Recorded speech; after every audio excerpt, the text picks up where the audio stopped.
So hey guys, how are you all? Welcome to. So we are back with a brand new movie on What If Naruto Had Rough Harem with Kyoka Jiro in-house movie, but before we start, be sure to subscribe to our channel and like this video. Now let's begin the story. Well, here I am. Naruto Uzumaki muttered to himself as he came to a stop in front of a massive set of gates, dozens of other people around his own age filtering past him, as the teen paused for a second and beheld the grandeur of the sight in front of him. A large grin slowly spreading across the 15-year-old's face as he looked up, his blue eyes twinkling as he beheld the grand entrance and the huge buildings that made up the main campus of the academy he was hoping to attend. He was finally here after years of training and preparing. He had made it to UA, one of the premier hero academies in the world, on a par with its North American and European counterparts. UA was in one of the institutes that middle school students from almost every country and nation in the world wanted to attend, the academy being well known and well respected throughout the world, its sterling reputation attracting students from both Great Britain, North America and beyond. Teams from all over applied to attend UA, and this year, Naruto would be one of them.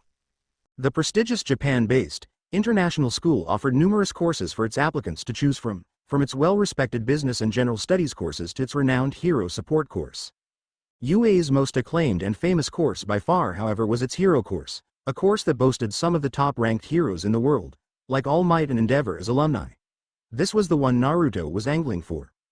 Ever since he had first heard of the UA as a kid growing up in a small rural orphanage, Naruto had known he had wanted to attend UA, where he would be taught how to adapt and push his abilities to the max and be the best hero he could possibly be by the pro heroes who worked here as teachers, some of the best in the business. Not that Naruto was alone in this ambition. In a world like the one Naruto lived, where 80% of the population had superpowers or quirks, as they had widely come to be known as, becoming a pro hero was kind of the standard dream almost every kid had growing up. Gone were the days before quirks, when superpowers were only a fantasy and heroes only appeared in movies and comic books. Back then the world idolized and looked up to actors, athletes, singers and musicians. Now though, pro heroes were true the rock stars and celebrities of the modern world. With even low-level heroes being given respect and influence, as people the world over admired them for their selflessness and courage. There was of course a reason for this, as originally when quirks had first begun to develop, the world had fallen into chaos as governments, police forces and people tried to get used to and adapt to the idea of most people now having superpowers. The world had been thrown into turmoil as some people tried to abuse the gifts they had been given for their own gains. In an unprecedented move, the struggling governments around the world gave authority and license to superpowered people to bring order. These were the first generation of heroes, those who stepped up and helped bring order to a scared and panicking world.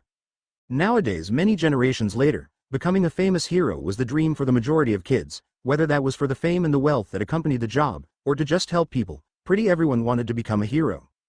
Every country in the world had hundreds if not thousands of hero agencies dotted around them, in every town and city, these offices being set up by either individual or groups of heroes as bases where they could work from to protect the people, as well as places where those heroes could pass on their wisdom and experience to the next generation.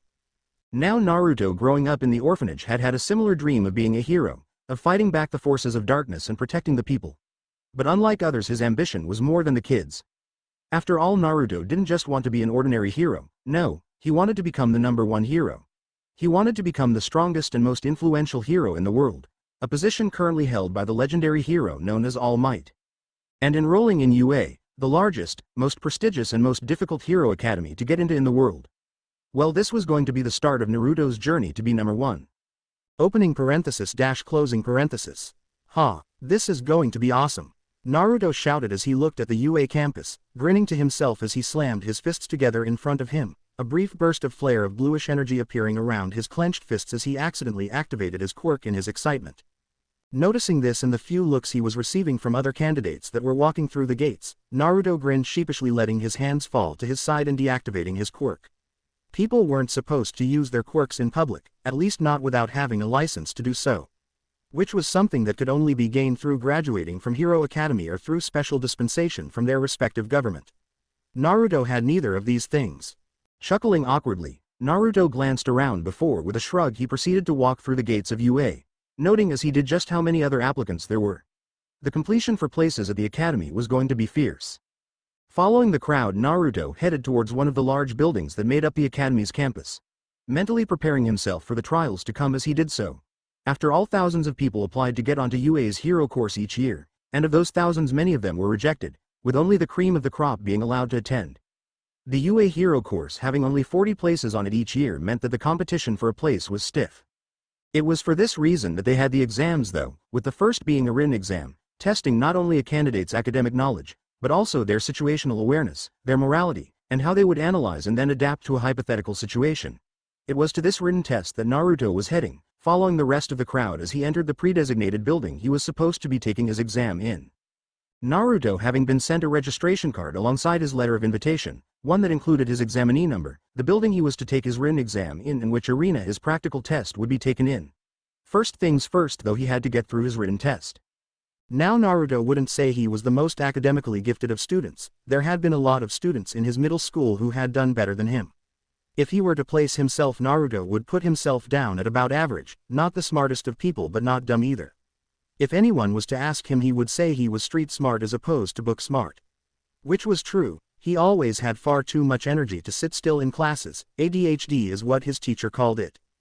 Despite that though, he did think he would do quite well on the written part of the test, as traditional academic subjects only made up 50% of the exam and he reckoned he could get at least half marks in those subjects. The other half though was the hero aptitude and situational awareness side of things, and Naruto knew he would do well there. After all, he had always had good situational awareness and judgment. He was always able to take the initiative and could adapt on the fly if a situation went badly. Unpredictable, that was a word his teachers had used to describe him. Plus he would also do well on the practical test. When he was growing up he had found himself a natural when it came to using his quirk, being able to master it almost unnaturally quickly, far faster than should have been humanly possible.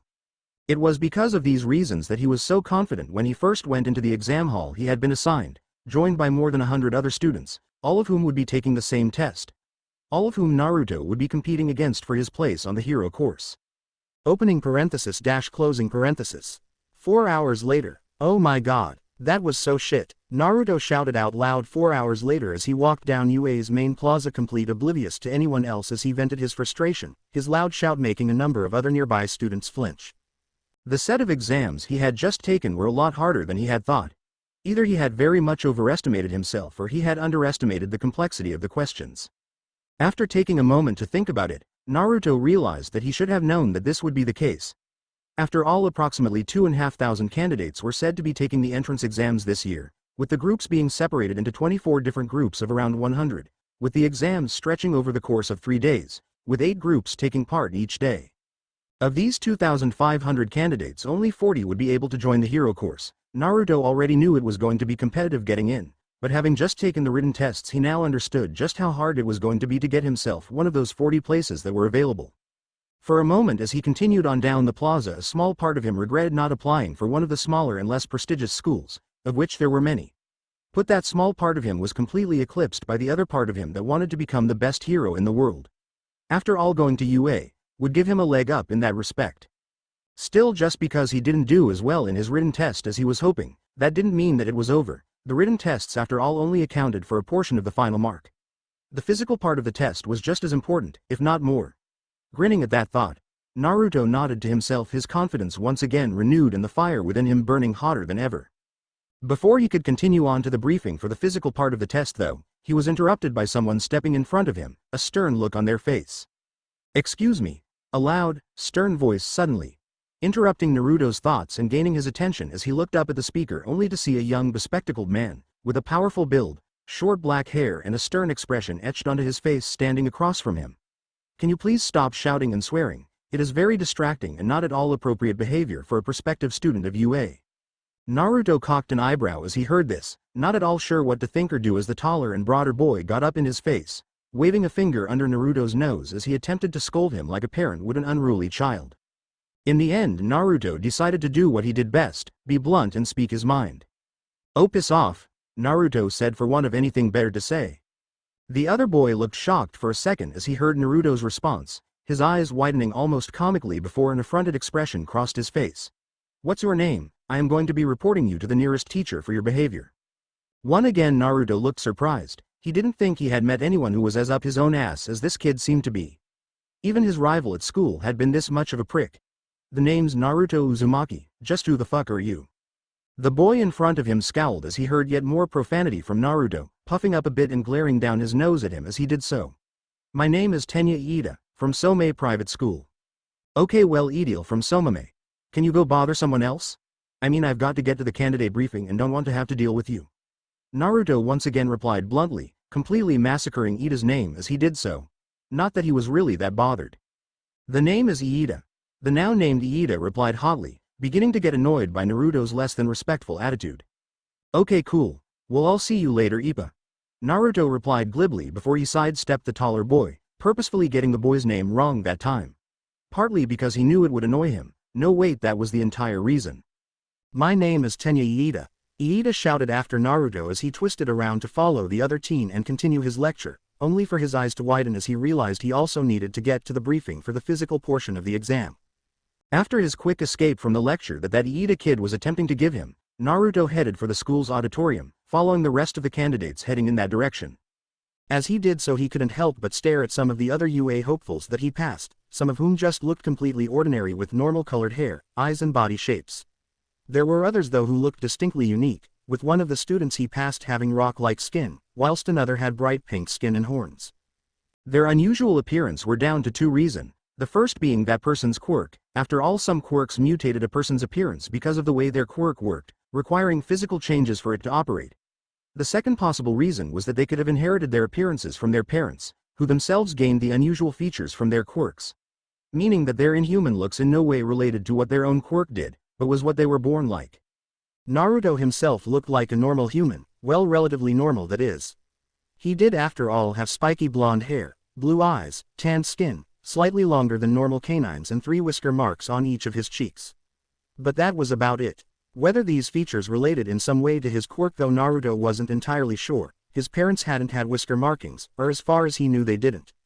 After all, he was an orphan and had been for as long as he could remember. According to the orphanage where he had grown up, a lovely little place in a village called Konoha, and his current hospital records, Naruto had been born after his father was already dead and only minutes before his mother died from the stress of his premature birth and the injuries inflicted upon her.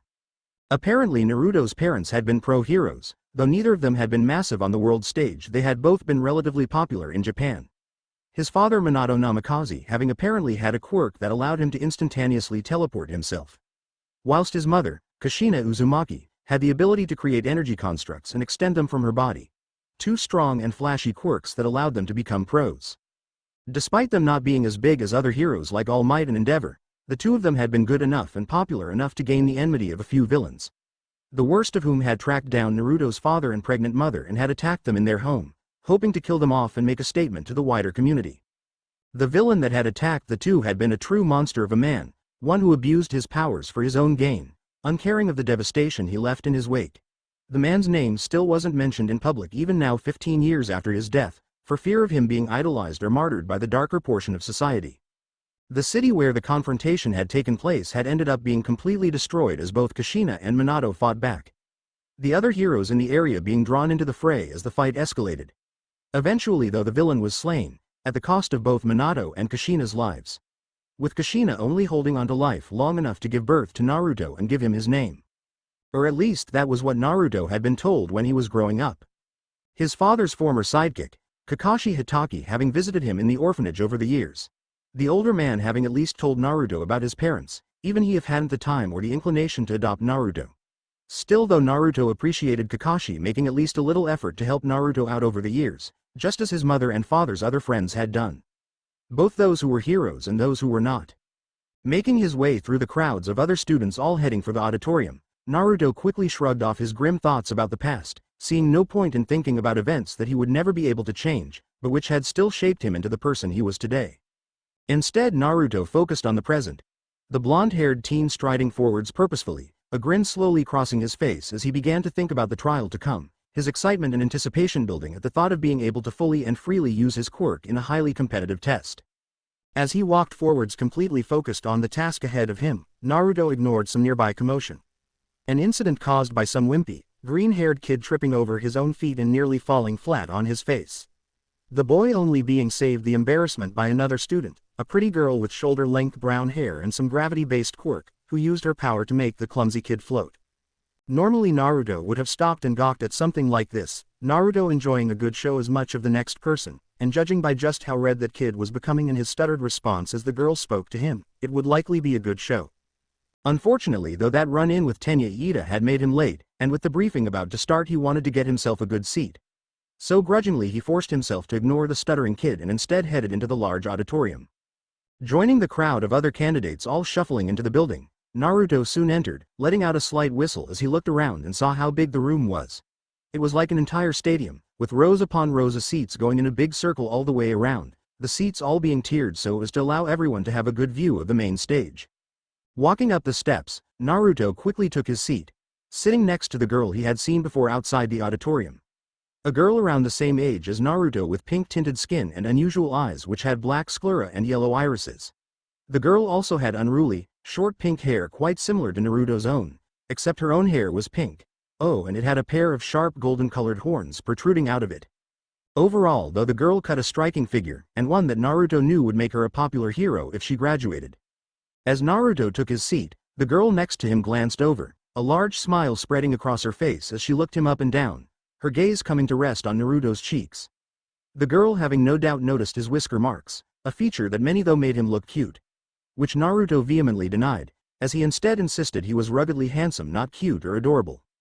"Hey there, I'm Mina Ashido," the girl said brightly as she thrust her hand out to Naruto, her grin widening as he took it and gave it a brief shake.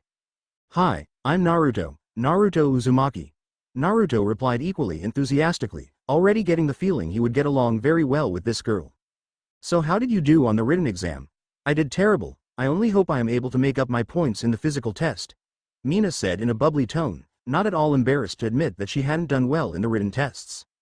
It was an admirable quality, and one that Naruto shared. "Oh yeah, I did badly too, completely shit, probably not even half marks," Naruto replied unashamed. "But as you say, this test should hopefully be easier." "To write, so Naruto, what's your quirk, if you don't mind me asking?" Mina asked, leaning forward in interest as she looked at Naruto, her unique eyes running up and down Naruto's body as she tried to work out what his abilities might be just from looking at him. "Nah, it's cool," Naruto replied with a shrug, not at all bothered about telling Mina, a girl he only just met, about his quirk. After all, what did Naruto have to hide? All quirks were registered with the government, so when he did become a pro hero, the basics of his abilities would be on public record. "My quirk allows me to absorb the emotions of those around me. The stronger emotions are the stronger I become. Of course, depending on the type of emotion, positive or negative, that I chose to empower myself with the different my abilities. If I chose to use negative emotions, my abilities are a lot more aggressive than when I use positive emotions." "Aw man, that's so cool," Mina replied enthusiastically, her eyes gleaming with interest. The girl having gotten at least a grasp of what Naruto's quirk was, even if she wasn't sure what the difference between positive emotion abilities and negative emotion abilities were. Either way, it sounded cool, and pretty unique. "It sounds like a really flashy quirk. It should definitely get you loads of attention when you become a hero." Naruto grinned in response, his ego stoked by the pink-haired girl's praise. He had only just met this girl and he already liked her. "Yeah, it's pretty awesome. What about you? What's your quirk?" "Oh, I can create acid and secrete it from my skin. It's pretty cool as I can change how corrosive it is and stuff. I don't think it is anywhere near as flashy as yours though," Mina replied, her cheerfulness not diminishing in the slightest at her admittance. "It's still pretty cool though," Naruto said in response, genuinely impressed with the girl's abilities as they sounded perfect for a hero who specializes in rescue. Before he could say anything else though, he noticed the lights in the auditorium dimming and a hush falling over the waiting students. "Oh, wait a sec, I think the briefing is about to start." "Right," Mina replied with a nod, turning in her seat like Naruto as they both looked down at the stage in the center of the auditorium. The tension and anticipation in the room noticeably building, as the many UA hopefuls waited for the briefing on the last part of the entrance exam to start.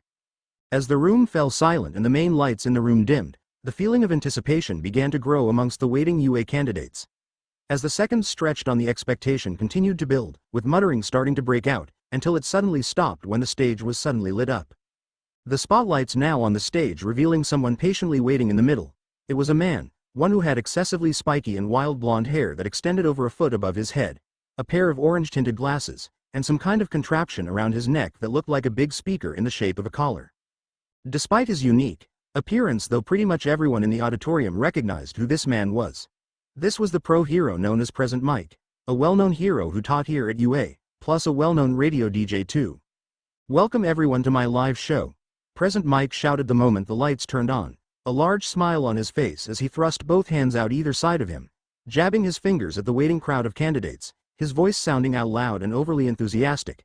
Everybody say hey. In response there was only stunned silence, as the building tension and anticipation was well and truly shattered by the eccentric hero's actions. Seeing the response, President Mike put one of his hands against his ear, undeterred as he used his other hand to wave at the crowd of students. Come on, one more time, everybody say hey. Again there was silence.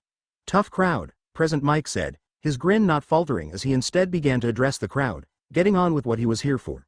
Whatever, now I'm going to give you all the rundown on how the practical exam is going to go down. Are you all ready? This time some of the students reacted, with both Mina and Naruto shouting out, yeah. A number of other students joining them in their cheery response. The majority however remained silent, either due to them being nervous over the exam to come, or because they had a stick shoved up their ass. Haha, good, now I want you all to pay attention, as I'm only going to be saying this once.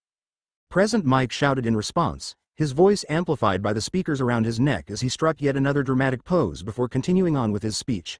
Now the physical part of the exams will be testing whether you have the skills to be a hero. After this briefing you will be going to one of UA's replica city districts. You can take whatever equipment you want, just gather at your designated meeting area after my presentation. Hearing that, Naruto looked down at the registration card he had been sent along with his invitation to take the exams.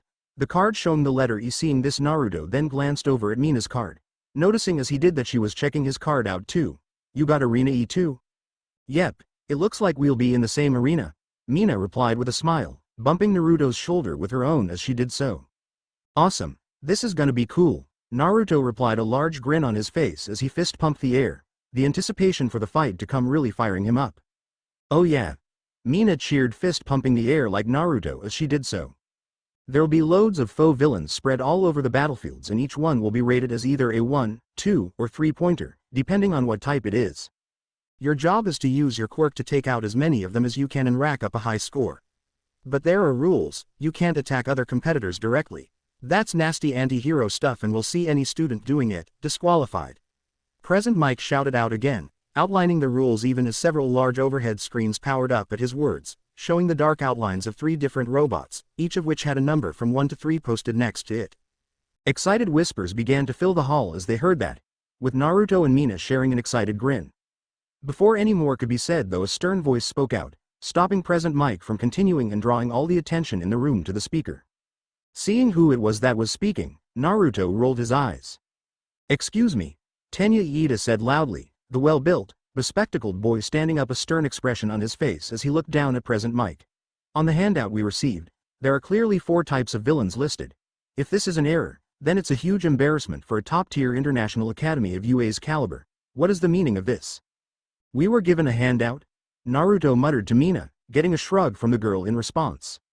Also, you? The overly serious teenager suddenly snapped out, making Naruto freeze as he thought Iida was talking to him.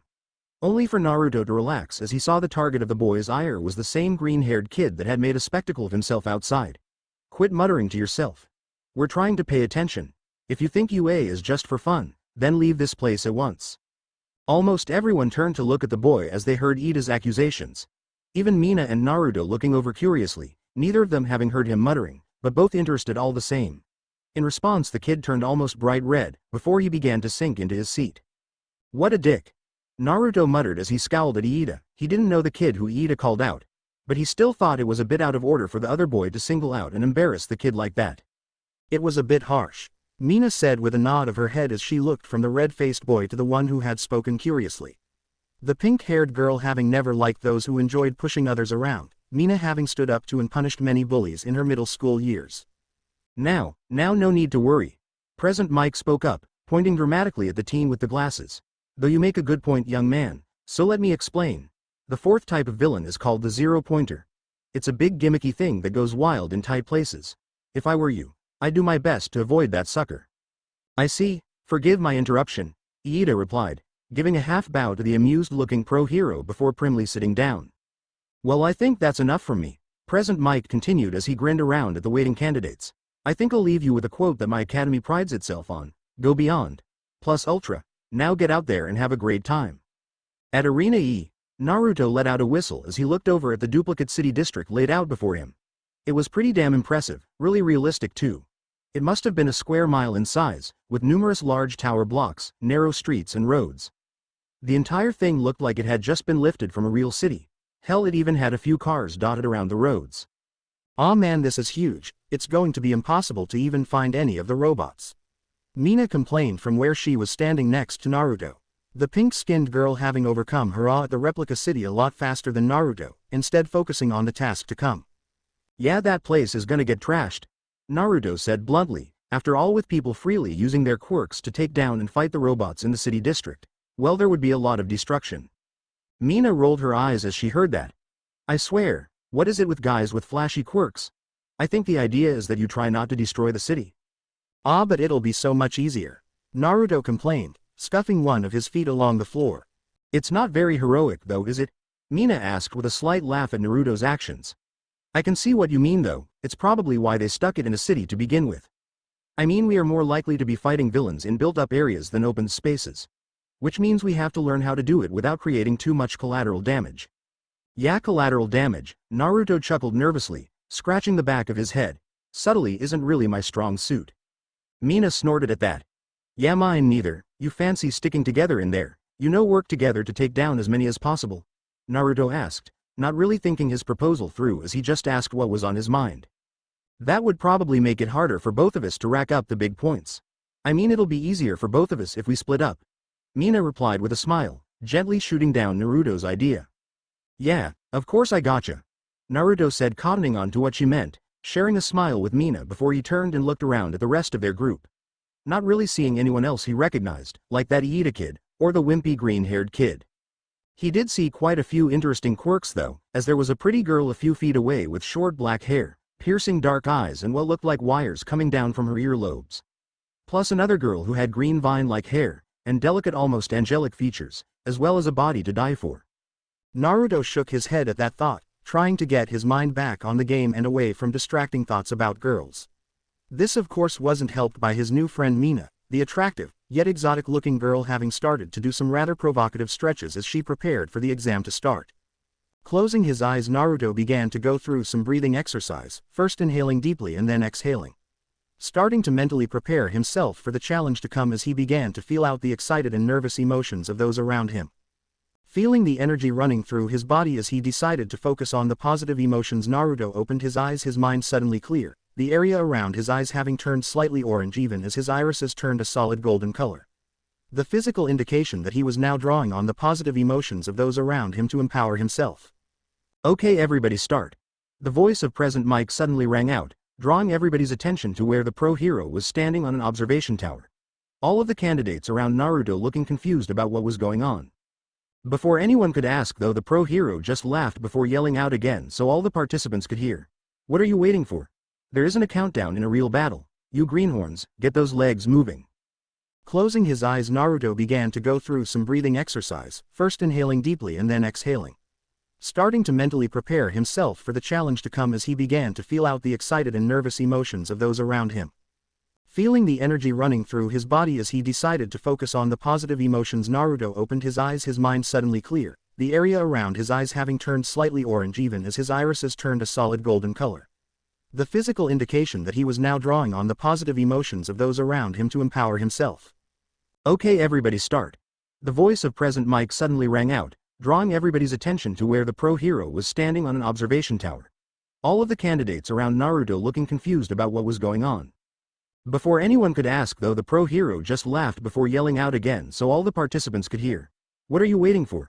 There isn't a countdown in a real battle. You greenhorns, get those legs moving. Opening parenthesis dash closing parenthesis. Chapter 2, opening parenthesis dash closing parenthesis.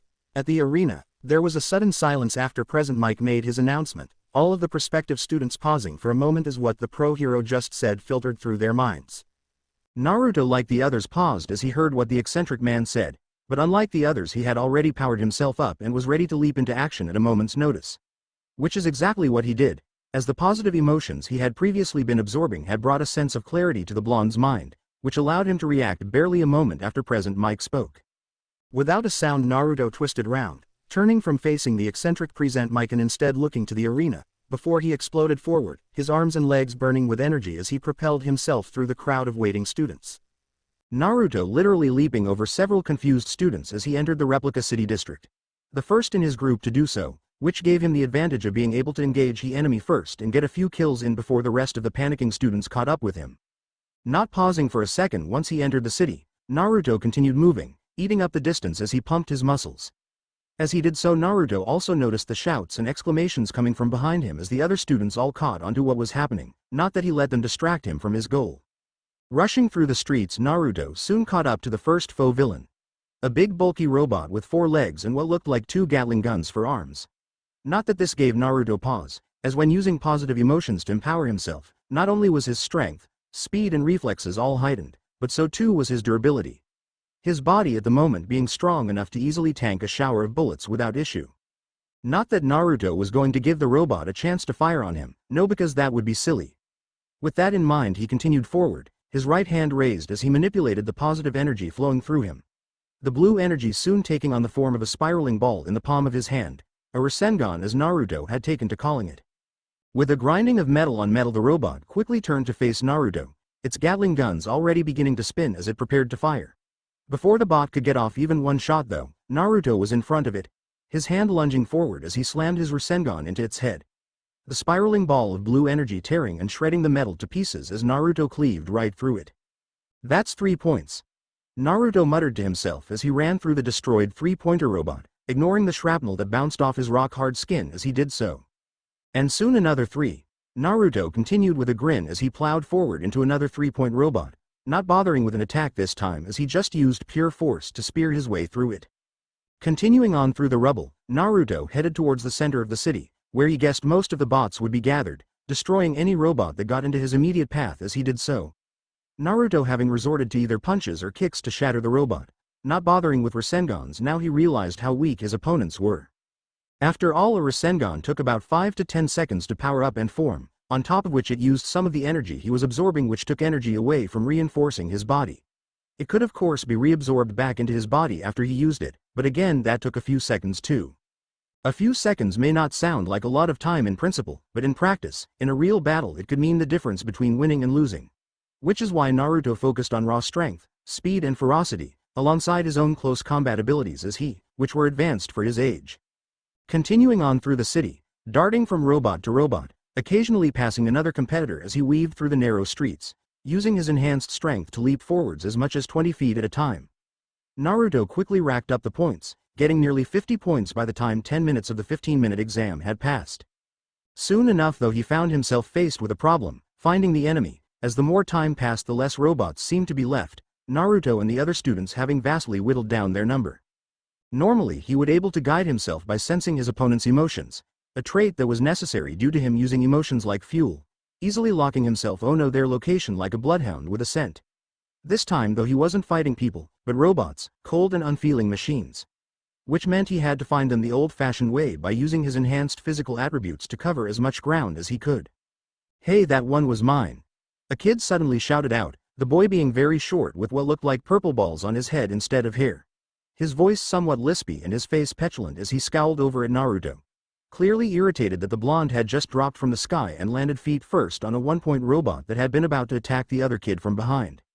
"Sorry, I thought you hadn't seen it," Naruto replied sheepishly as he glanced down at the shattered remains of the robot under his feet, knowing as he did that if the other boy had known it was there, then he had effectively stolen his kill. Not that Naruto felt too bad about it, as this was a competitive process. On top of which he could practically smell the fear coming from the boy, which led him to assume that the boy's claim may not be quite that true. Not that Naruto bothered to call him on it as he instead sprang forward, clearing a 2-story building as he landed on a nearby roof and began running along it. His golden eyes narrowed for any sign of another robot. "God damn it!" the kid cursed as he saw Naruto disappear, his heart beating faster at that close call. After all, he had just finished off a 3-pointer, he hadn't realized that another one was behind him. Shaking off his lucky escape, the boy then turned and quickly waddled down a side alley. Seeing a 2-pointer making its way down the alley in the other direction from him as he did so. "Come on, I've still got time." "Hey Naruto, how are you doing?" the cheerful voice of Mina called out, a smile on her face as she turned from a half-dissolved robot and instead grinned at Naruto. Her golden eyes twinkling, as she saw the blonde leap from a rooftop and crash into the ground a few feet from her, the concrete under his feet cracking as he did so. "Yeah, not bad," Naruto replied as he scanned the area, seeing only shattered robot parts and broken buildings around him. "How about you, been having any trouble?" Mina shrugged in response, her smile dimming for the first time since he met her. Yeah, I've got around 38 points, I would have had more but I ended up helping out a few other students who got themselves into trouble. It wasted a bit of time which is annoying, but I reckon I would have felt pretty shitty if I hadn't helped out. Naruto nodded at that, understanding what she meant as earlier on in the test he had noticed a lot of wannabe heroes running off into the city. Some of them having no strategy in mind as they just looked for as many robots as they could, even if it meant getting trapped in a narrow alley and putting themselves in danger. Naruto had ended up helping a couple out as he passed, destroying the robots attacking them as he did so and racking up even more points. There's still time, besides I am sure they will notice how you helped other people. Naruto replied with a smile, trying to buoy the girl up. Plus he didn't think that the test would be as cut and dry as kill this amount of robots and you passed, there were bound to be other factors. Yeah, definitely. Mina replied with a grin, the pink girl not staying down for long. How many have you got? I've got 59 at the moment, I just need one more. Naruto replied as he looked around, scanning the area for more robots as he did so. I've got my work cut out for me then.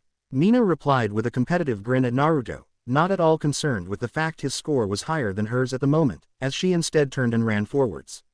As she did so she sent out a spray of acid in front of her, soaking the ground as she used the acid to increase her speed as she slid along the concrete.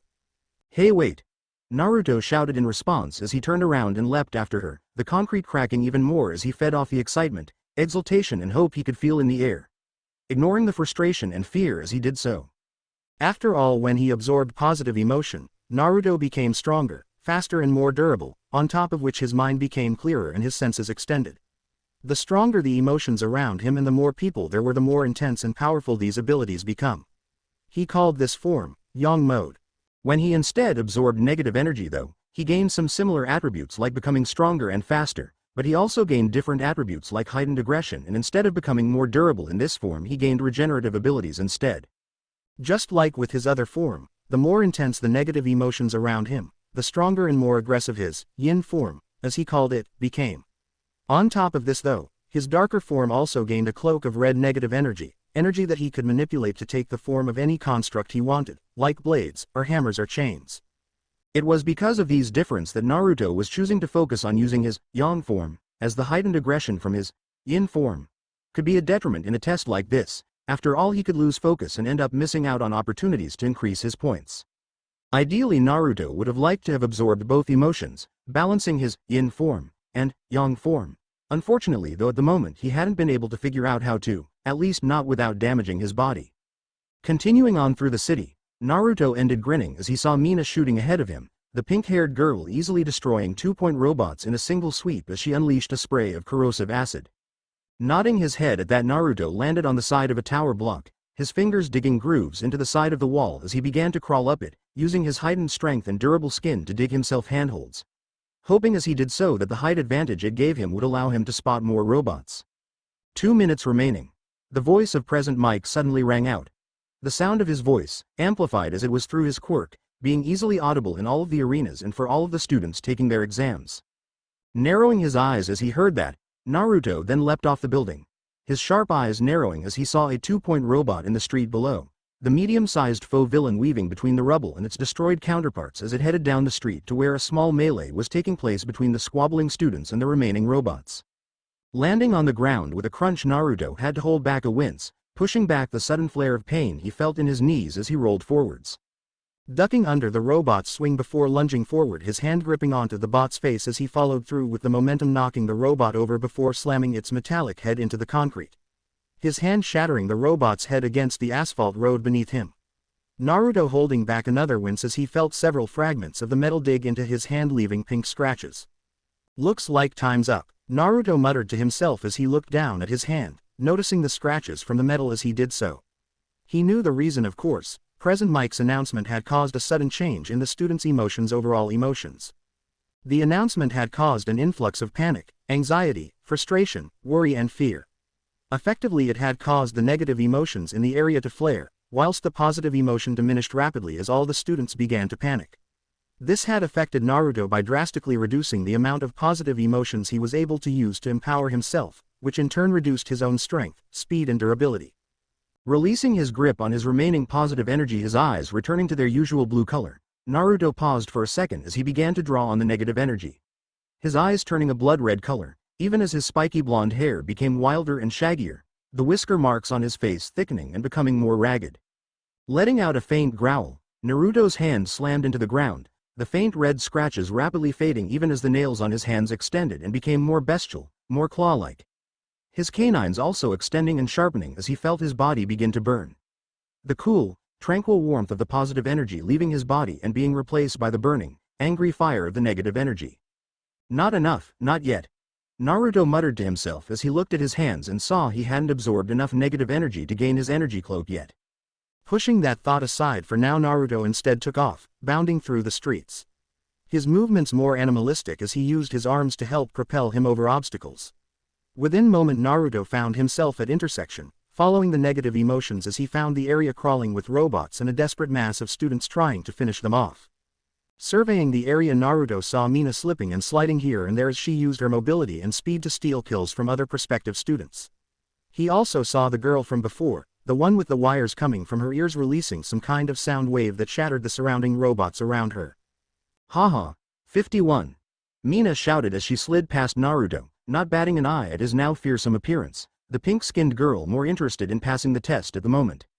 Shifting his head, Naruto then saw the girl with green vine-like hair also going after the remaining, corralled robots. The vine-like tendrils of her hair lashing out and ensnaring as many robots as she could find. That's 55, the green-haired girl muttered to herself before looking for more opponents. Letting out a snarl of frustration, Naruto then lunged forward hoping to get stuck in before all of the opponents were gone. Ignoring the startled reactions his appearance created, Naruto soon found himself tearing into his opponents again, his clawed hands shearing through the metal and his every more swift and savage as he tore through any robot that he came across. In the end, Naruto was only able to destroy a few more robots before he was distracted, his attention drawn away from the few remaining robots and instead to the ground, which at that moment had begun to shake. "What's going on?" the girl with the vines for hair said, her features contorting in worry as she looked around. "It's the zero-pointer," a lispy voice suddenly shouted fearfully, gaining Naruto's attention as he looked over and saw the short boy he had seen before looking up in terror. Following the boy's gaze, Naruto soon found out why he was so scared. A nearby tower block suddenly exploded as a massive robot appeared on the street. The zero-pointer robot standing at 35 meters in height, a towering mass of metal that cast all of the assembled students in shadow. "That's way too big," the small boy shouted, his eyes widening and beginning to water before he turned and fled. Naruto being able to practically smell the fear and terror coming off of him. Not that he was the only student to run, as all around Naruto he could see the other students all fleeing. All of them either running in fear, or running because there was literally no point in trying to fight the massive robot, as it was worth literally no points. Not that that bothered Naruto, no, as the other student fled he merely stood strong, a grin spreading across his feral features as he looked up at the zero-pointer. "Come on then, big boy," Naruto shouted as he felt his body being swamped in negative emotion, the fear caused by the robot's sudden appearance causing Naruto to suddenly swell up with power, his eyes turning into orbs of solid white even as a crimson-red energy cloak rapidly formed around him, acting almost like a suit of living energy. Along with the sudden surge in power, Naruto also felt a sudden wave of confidence and aggression hit him, any sense of self-preservation or common sense he had disappearing as he instead focused on the chance of getting in a good scrap. Fear, along with hatred, those were some of the most powerful negative emotions there were, and the robot's presence had caused a surge in one of them. "Naruto, what are you doing?" Mina shouted from a few meters away, the pink-skinned girl having not fled like the others as she noticed Naruto standing his ground. Standing near to the girl, Naruto could also see the girl with the wires was also holding off on running, her eyes fixed cautiously on Naruto. Or to be more exact, the red energy concealing his body. "Don't worry about it, Mina, I am just having a bit of fun," Naruto replied, his voice deeper than before, but no less pleasant as he clamped down on the negative emotions assailing him. Mina and the others after all were not his enemies, and shouldn't be treated as such. With a loud crashing noise, the robot began to move forwards, its attention focused solely on Naruto. "You do know it's not worth anything, don't you?" The other girl spoke up, her tone somewhat sarcastic as she now kept a wary eyes on the approaching robot, having now dismissed Naruto's odd appearance as some unique quirk. "Yep," Naruto replied, a savage grin spreading across his face, as he glanced over at the two girls before turning away and leaping at the zero-pointer. Feeling a rush of power surging through his body, Naruto exulted in it, loving the feeling of the red energy as it ran over his skin like static electricity. Letting out a shout of exhilaration, Naruto jumped up, surging into the air like a rocket as he shot towards the zero-pointer. With a loud shout, Naruto made contact, the energy around his arm extending into a spear as drove it into the zero-pointer. The spear of energy shearing through the robot like a hot knife through butter, the momentum of Naruto's leap carrying him straight through the robot's head. After which he hung in midair for a moment, before he fell down onto the wavering robot. His red-clad body smashing into the robot like a meteor as he unleashed a full-powered punch to the robot's head, completely shattering the crown of the robot's head and causing the rest of the robot to collapse to the ground. A few moments later, as the broken remains of the robots collapsed to the go-rund, Naruto landed back on the ground, the tarmac cracking under his feet as he landed. Pushing himself up, he could only grin as he watched the robot fall to pieces, the cloak of red energy around him fading away and his features returning to normal as he forcefully released his grip on his quirk. Well, that was pretty cool. The girl from before said as she walked up to Naruto, the slightest of smirks on her face as she looked him up and down, noticing as she did that the red energy had shred the blonde's t-shirt and shirts, not enough to reveal anything improper, but enough to give her a bit of a view. Beside the other, Mina also walked over, a massive grin on her face as she looked excitedly from Naruto to the broken robot. Not at all bothered about the physical changes Naruto went through when he used his quirk. After all, she was pink and had horns. There were plenty of odd-looking people with quirks out in the world. That was so badass. How did you do that? Mina shouted as she danced forwards and threw her arm around Naruto's shoulders. Before Naruto could reply, he was interrupted by the sound of Present Mike's voice once again ringing around the arena. And that's it, time's up, Present Mike shouted. His voice rang through arena and causing all action to come to a halt as the students either celebrated or commiserated depending on how well they think they did. Well, that was fun. Naruto finally spoke up, as he looked over at Mina, sharing a smile with the pink-skinned girl as she released him. How did you do in the end? 57 points in the end, not quite 60, but I hope it's enough to pass. Mina replied with a shrug as she looked away from Naruto and instead looked around the area, her eyes widening slightly as she saw the shattered buildings, cratered streets and mounds of broken robots. So much for not destroying the place. Naruto chuckled as he heard that, looking around at the surrounding carnage as he did. It appeared when people with quirks went all out there was a lot of collateral damage. Luckily though, Naruto was only responsible for some of this destruction. Yeah, glad I'm not cleaning it up. A week later, it had been a week since graduation and Naruto was beginning to get nervous. When he had first left the UA campus, saying goodbye to his newest friend Mina, he had been quite excited. After all, he had assumed that his high score in the physical test would make up for his mediocre score in the written tests. That confidence though had slowly begun to erode since he had returned home to the small one-bedroom apartment he now rented in his hometown, Konoha. He wasn't sure why he was getting so worried, as before today nothing had ever really shaken his confidence or upset him, even when he was in lower and middle school and had several of his classmates mocking him, either for his lack of money or mediocre scores. None of that had bothered Naruto, as he had just continued on a smile on his face as he made do with the small stipend he was given from his parents' accounts each month for his food and rent. Patiently waiting for the day he came of age and would have full access to the money, not that he would know what to spend it on. After all, Naruto lived a modest life. He had no interest in designer clothing. His wardrobe could attest to that much, as he pretty much just wore t-shirts, shorts and sandals every day. He also liked simple cheap food like ramen, with Naruto having taken a part-time job washing dishes and occasionally helping to cook at a small ramen bar in the town. So yeah, Naruto for the most part was a pretty easygoing teen, never really letting anything fluster or bother him. Which is why it was so strange for him to be stressing out so much over the results of his exams. Though considering he had spent a large part of his young life preparing himself to attend UA, maybe it wasn't so surprising. Currently Naruto was in his apartment, not paying attention to the messy state of his room or the carnage that was his kitchen. Instead he was sat on his sofa watching some TV, absent-mindedly doing some curls on his right arm with a dumbbell. After all, a hero couldn't always rely on their quirk in a fight, they had to be strong enough and skilled enough to hold their own without it. The show on the television was the Hero Channel, which was run by a dedicated team of people who spent their time filming the actions of heroes, rating their pros and cons and basically giving a commentary on their actions. It was a popular channel, full of action and excitement. At the moment they were doing a special on Mount Lady, a relatively new hero who had a gigantification quirk, the young woman in question having become incredibly popular despite having just made her debut. This was a surprise, as quirks like hers were not too uncommon and Mount Lady herself hadn't done any high-profile takedowns yet, despite that though she was proving a very popular newcomer. More likely than not this was probably due to the fact that she looked stunning and stoked the libido of most men. Still, that didn't take away from the fact that she was still doing a sterling job, and was getting better as time went on. A sudden rattle from his door soon distracted Naruto from the television set. The blonde having recognized the sound, it was the sound of something being pushed through his letterbox. Without another thought, Naruto dropped his dumbbell on his sofa before he leapt off of it, crossing his small apartment in seconds as he grabbed the letter that was now lying on the floor just in front of his door. A nervous smile slowly spread across his face as he turned the envelope over and saw the UA stamp it had on the front. Staring down at the envelope for a few moments, noticing as he did that it was heavier than it should have been, Naruto waited barely a few seconds before he ripped the thing open, his heart beating like a drum as he prepared to find out whether or not he had made it into UA. Opening the envelope, Naruto frowned slightly as he saw that instead of a letter there was instead a small metal disc inside. Picking the disc up curiously, Naruto ended up dropping it quite quickly, letting out a sudden yelp as he saw the little disc begin to light up and make a whirring noise as it did so.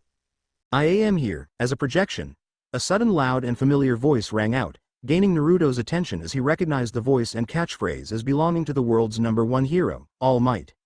Looking up, Naruto soon found himself looking at a small projection of said hero. The man in question was a hulking blonde, with glowing blue eyes, a large and a heavily muscled body. Even as a hologram, the man cut an impressive figure. "All Might?" Naruto questioned curiously.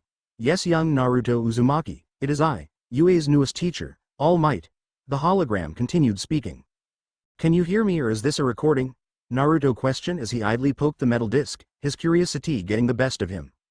"Well, I am sure you have been wondering how you did on your entrance exam into UA." The hologram continued, All Might's smile not wavering for a second as he gave no indication that he had heard Naruto at all. "I guess not then."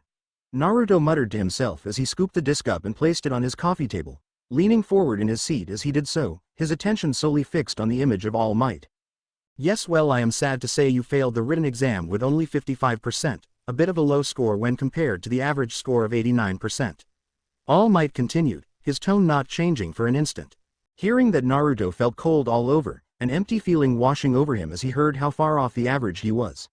It could mean that due to the grading curve he had failed the overall test too. But worry not, for in the practical test you not only got a full 100% by gaining 60 points. You went above and beyond by scoring a total of 68 points from destroying robots, with a further 22 points rescue points. All Might continued, his enthusiasm unabated. This means you got 150% on the practical, giving you more than enough points not only to pass your entrance exams, but to get the highest score in the practical test out of all of our candidates. What? Naruto asked, his mind going blank as he heard that. It had been just over a week since the entrance exams for UA had finished, and currently a select group of the academy's staff had gathered together, all of them looking over the final scores of the examinees who had been accepted into the school. Or more specifically, the final scores of the examinees who had been accepted onto the hero course. There were quite a few members of staff there presently, including Nezu, the school's principal, who was exceptional in the fact that he was one of the rare few animals that developed quirks. With the principal's quirk, high spec, giving the principal intelligence far surpassing that of a normal human, which in turn allowed him not only to interact in the human world but excel. Which is why he had been able to become the headmaster of a prestigious academy like UA. The other members of staff that had joined Nezu were all pro heroes, all of whom who would be helping to teach the new first years in the coming year. Their number included the likes of Present Mike, Eraserhead, Cementos, Recovery Girl, and a number of other well-known heroes. The reason why this eclectic group had come together was to assess where each of the new UA student currently were in terms of their skills and control over their quirks, whilst also allowing them to identify which students may require special help or extra lessons in order to allow them to reach their full potential. At the moment, all of the examinees' scores were being displayed on large screens set into the wall, giving the assembled teachers all a chance to assess the students, with discussions taking place within the group as they weighed up each and every student, oftentimes comparing and contrasting the different students in order to get a better all-round picture of the students. Katsuki Bakago, one of the teachers, Eraserhead, a tired-looking man with long, lank black hair and dark clothes, muttered, his brow furrowed slightly as he eyed one of the screens. The one in question showing an angry-looking blonde, with spiky blonde hair and red eyes. The kid looks tough, he has a strong grip on his quirk, but he seems emotionally unbalanced. He scored very highly though in both the physical test and the written test, one of the highest ranking of the examinees. Present Mike suddenly spoke up, glancing at the scores and seeing as he did that Bakago scored the second highest overall in the physical test and the third highest in the written tests, both of which put him at the top of the applicants in terms of overall score. He didn't even need any rescue points to bolster his score. Yes, but that is not necessarily a good thing. The rescue points are given for heroic actions, for the boy to receive none. Well, that points out that at the moment he has little in the way of heroic attributes. Nezu spoke up, immediately getting the attention of the other teachers. However, he is still young and has a strong grasp on his quirk. With the right guidance, I believe he could become a fine hero. The other teachers nodded at that. The boy was still young and whatever issues he might have could still be improved upon. Besides, if one took account of the power of his quirk and the strength of his will, well, with right direction the boy could become one of the greats. After all, no one came to UA the finished article, everyone had room for improvement and refinement. On the other hand, Izuku Midoriya, Present Mike spoke up again as he jabbed his finger at the scores for a plain-looking, green-haired kid, the same one that Tenya Iida had reprimanded during the briefing. That kid is almost the complete opposite. He placed 5th in the written test and 9th overall in the physical test, despite him not getting a single villain point. Hell, the only reason he passed at all was because he got 60 rescue points for saving that girl by taking down the zero-pointer in his arena. Yes, it shows that he has a lot of heroic potential, but is lacking in the skills to actually be an effective hero at the moment. Nezu spoke up once again, the small albino animal looking up at the screen, an intensely curious look on his face as he glanced over at a skinny blonde man before looking back at the screen. Still, skills can be learned in time. The boy's quirk looks powerful.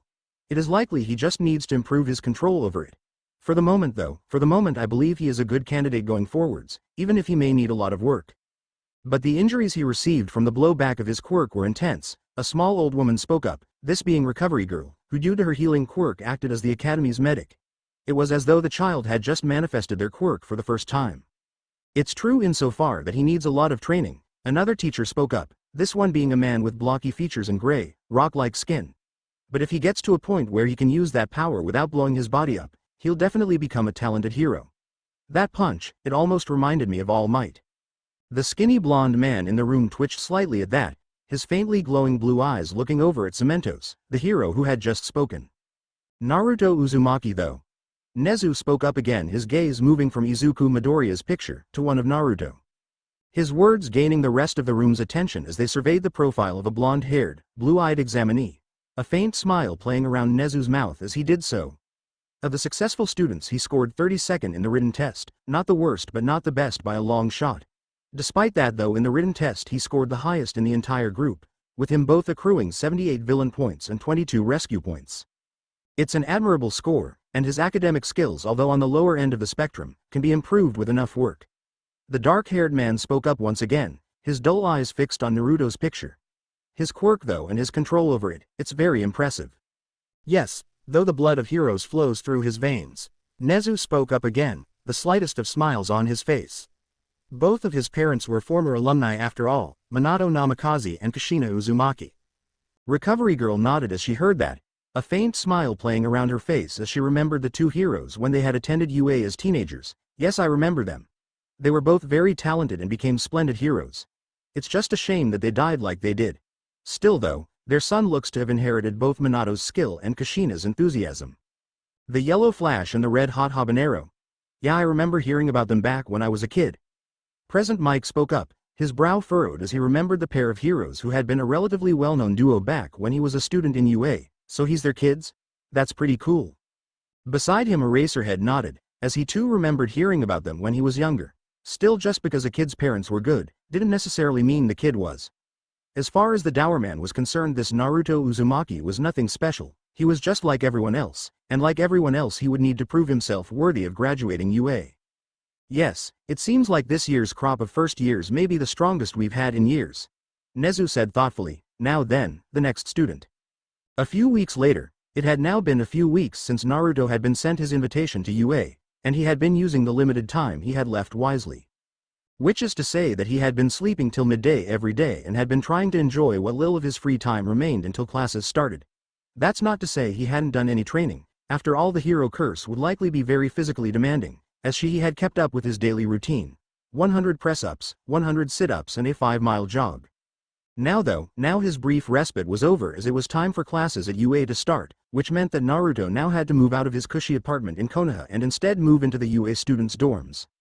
Not that this perturbed Naruto too much, after all the student dorms were probably much bigger, and much more luxurious than his current place. On top of which he would now have a cleaner come around once a week to make sure the communal areas were tidy. Walking up to the large, modern-looking building, one that was set a few miles away from the main campus. Naruto had to admit his news digs looked pretty nice. The building was a large modern structure, with excessive amounts of glass and metal. No doubt the place would normally be a pretty pricey place live considering its central location and the quality of its architecture. Luckily though Naruto wouldn't be the one paying, the price of his accommodation was already paid for due to a living grant he had received from UA for being a part of a hero course. This was a good thing as although the school might be one of the most prestigious in the world, surprisingly it was not an elitist place. The students there weren't judged on their wealth, social standing or family connections. Rather they were judged on their merits, on what they could bring to the world and the heroes they could be. This meant the school was open to all walks of life as long as they showed the skill and dedication they needed to succeed. One couldn't simply buy their way into UA, it wasn't the way the school operated. Walking up to the building's reception and picking up his keys from the stern-looking woman behind the desk, Naruto soon made his way to his room on the 4th floor, passing by a number of other students as he did so. Whether they were in the same year as him though, or even on the same course he wasn't sure. But either way the place was busy and Naruto was looking forward to meeting some of his fellow students. Who knows, he might end up living on the same floor as some of his classmates. It was at that moment that fate decided to bitch slap him, because as Naruto was about to open the door to his room, his luggage currently on the floor at his feet, a loud and painfully familiar voice called out to him. "Hey you, Naruto Uzumaki." Twisting around, Naruto found himself looking at an unfortunately familiar face. "Hello Indy." "My name is Iida."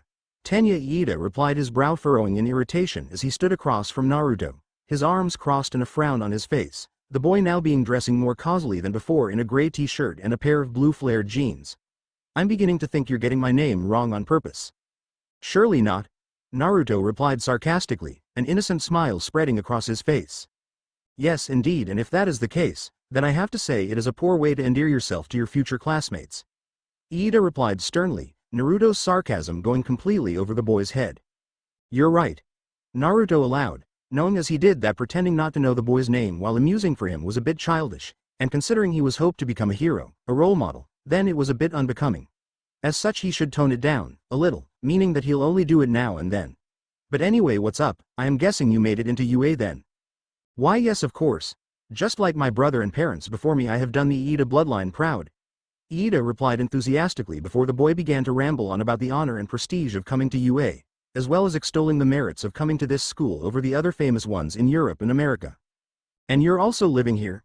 Naruto asked with a strained smile as he allowed the boy's rambling to wash over him. "That's great." "Yes, well, the family home was a bit too far away to comfortably commute. In fact, a large proportion of UA students board here," Iida replied as he looked around the halls, giving out greetings to the other students who passed, some of whom Naruto vaguely recognized from the entrance exams, including a kid with a large muscled tail and a pretty red head. "Well, that's pretty cool. I mean, we can go to class together and help each other out," Naruto replied thoughtfully. After all, having a few classmates living close to him would be useful as far as homework and revising went. Plus he would also have people he could hang around with outside of class.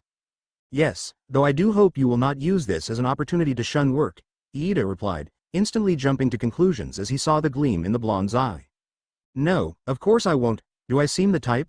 Naruto replied with a grin, his amusement increasing as he saw the scowl on Iida's face. "Well anyway, I better, unpack my stuff. Classes start tomorrow after all. Plus I want to have a look around, get my bearings." Of course," Iida allowed with a nod of his head. "I've already met some of our future classmates, a number of them are rooming in this dorm as well, so it is likely you'll see them around." "That's pretty cool," Naruto said with a nod before he paused. "Wait a minute, how do you know we're going to be classmates?" Iida looked surprised as he heard that. "What, are you telling me you haven't checked the class formations yet? They're all on the school's website?" "No, I've not looked yet," Naruto replied, having not thought of that before. "So what class are we in?" "Class 1A," Iida replied enthusiastically, as if being a part of Class 1A was far better to being a part of lowly Class 1B, despite there being little difference save for the letter they were assigned. "Okay, cool. I guess I will see you in class then," Naruto replied as he pushed open his door, giving Iida a nod as he did so. Of course, bright and early at 8:15 a.m., Iida shouted after Naruto as he entered his room, dragging his luggage in behind him. "Really that early?" Naruto muttered to himself irritably as he closed his door and looked around his room. As he did so, a satisfied smile spread across his face. This place was definitely large enough for him, even if it did only have a single bed and rather simplistic furniture. Though that was easily compensated for by the amazing view it had of the rest of the city. which even as he looked through allowed him to see the lights coming on in the distant buildings as night closed in and the city lit up with light. Dumping his bag on the floor, Naruto let out a slight sigh as he realized he would now have to unpack everything and put it away. On top of which he would need to get his uniform for tomorrow ready. That is unless he wanted to get up earlier in the morning to sort it all out before class started. Speaking of which, he could see his school uniform lying on his bed, each item folded up and wrapped in plastic. The uniform he would soon be wearing consisting of a gray blazer, white button-up shirt, school tie and black trousers. Much fancier than what he had worn in middle school. Letting out another sigh, Naruto gave his luggage another look, before he did an about-face and walked out of his new room. He couldn't be asked right now, he would do it later, for now he wanted to have a look around the city. Naruto having only lived in a small rural town before, and never in a dense urban metropolis like this. Opening parenthesis dash closing parenthesis. The next morning, come on, come on, come on. Naruto shouted frantically as he weaved his way through the hallways full of students. His eyes wide as he checked every door he ran past, trying to find his classroom, room 1A. At the moment Naruto was cutting it kind of close as it had just turned 8:13 a.m. and he was running late. It was his own fault really. Last night he had ended up exploring the dorms for around half an hour before heading out into the city to have a look around. After all, this was his first time living in a place like this, with his former home having been a small rural town. He had ended up being so caught up in his exploring that he had lost track of the time. Personally, he blamed it on the ramen stand he had come across, which meant by the time he got back to the dorms it was already past 11. He was just lucky that the doors weren't locked. Still though, this had meant that by the time he got back to his room he didn't have enough time to unpack everything, or unfold and iron his uniform. Which meant he had ended up having to do it in the morning, which not only meant he had to get up early after a relatively late night, but it also meant that he was now running late. Which explained why he was frantically rushing through the hallways, trying to get to class before it started. After all, being late on his first day would be a pretty shitty way to start his time at UA. 1A. Where the hell is 1A? Naruto muttered to himself as he ran from one corridor to another, before he suddenly stopped, his eyes lighting up as he finally found the door to his classroom. Only for him to stop and stare for a moment as he saw just how large the door to the classroom was. The door was so tall he had to actually lean his head back all the way to see the top. Obviously it had been made that way to take account of possible quirks, as with the sheer variety and diversity of powers and appearances out in the world, it wouldn't surprise Naruto to hear that there were people large enough to warrant such a door. Pushing aside his surprise, Naruto confidently opened the door, aware as he did that of the thousands of candidates to the UA Hero course only 36 kids passed the exam to get in, plus 4 other students who got into the academy based on recommendations. These 40 students were then sorted into 2 classes, with 20 kids in classes 1A and 1B respectively. This meant that behind this door were the best of the best, those who had been chosen to become the next generation of heroes.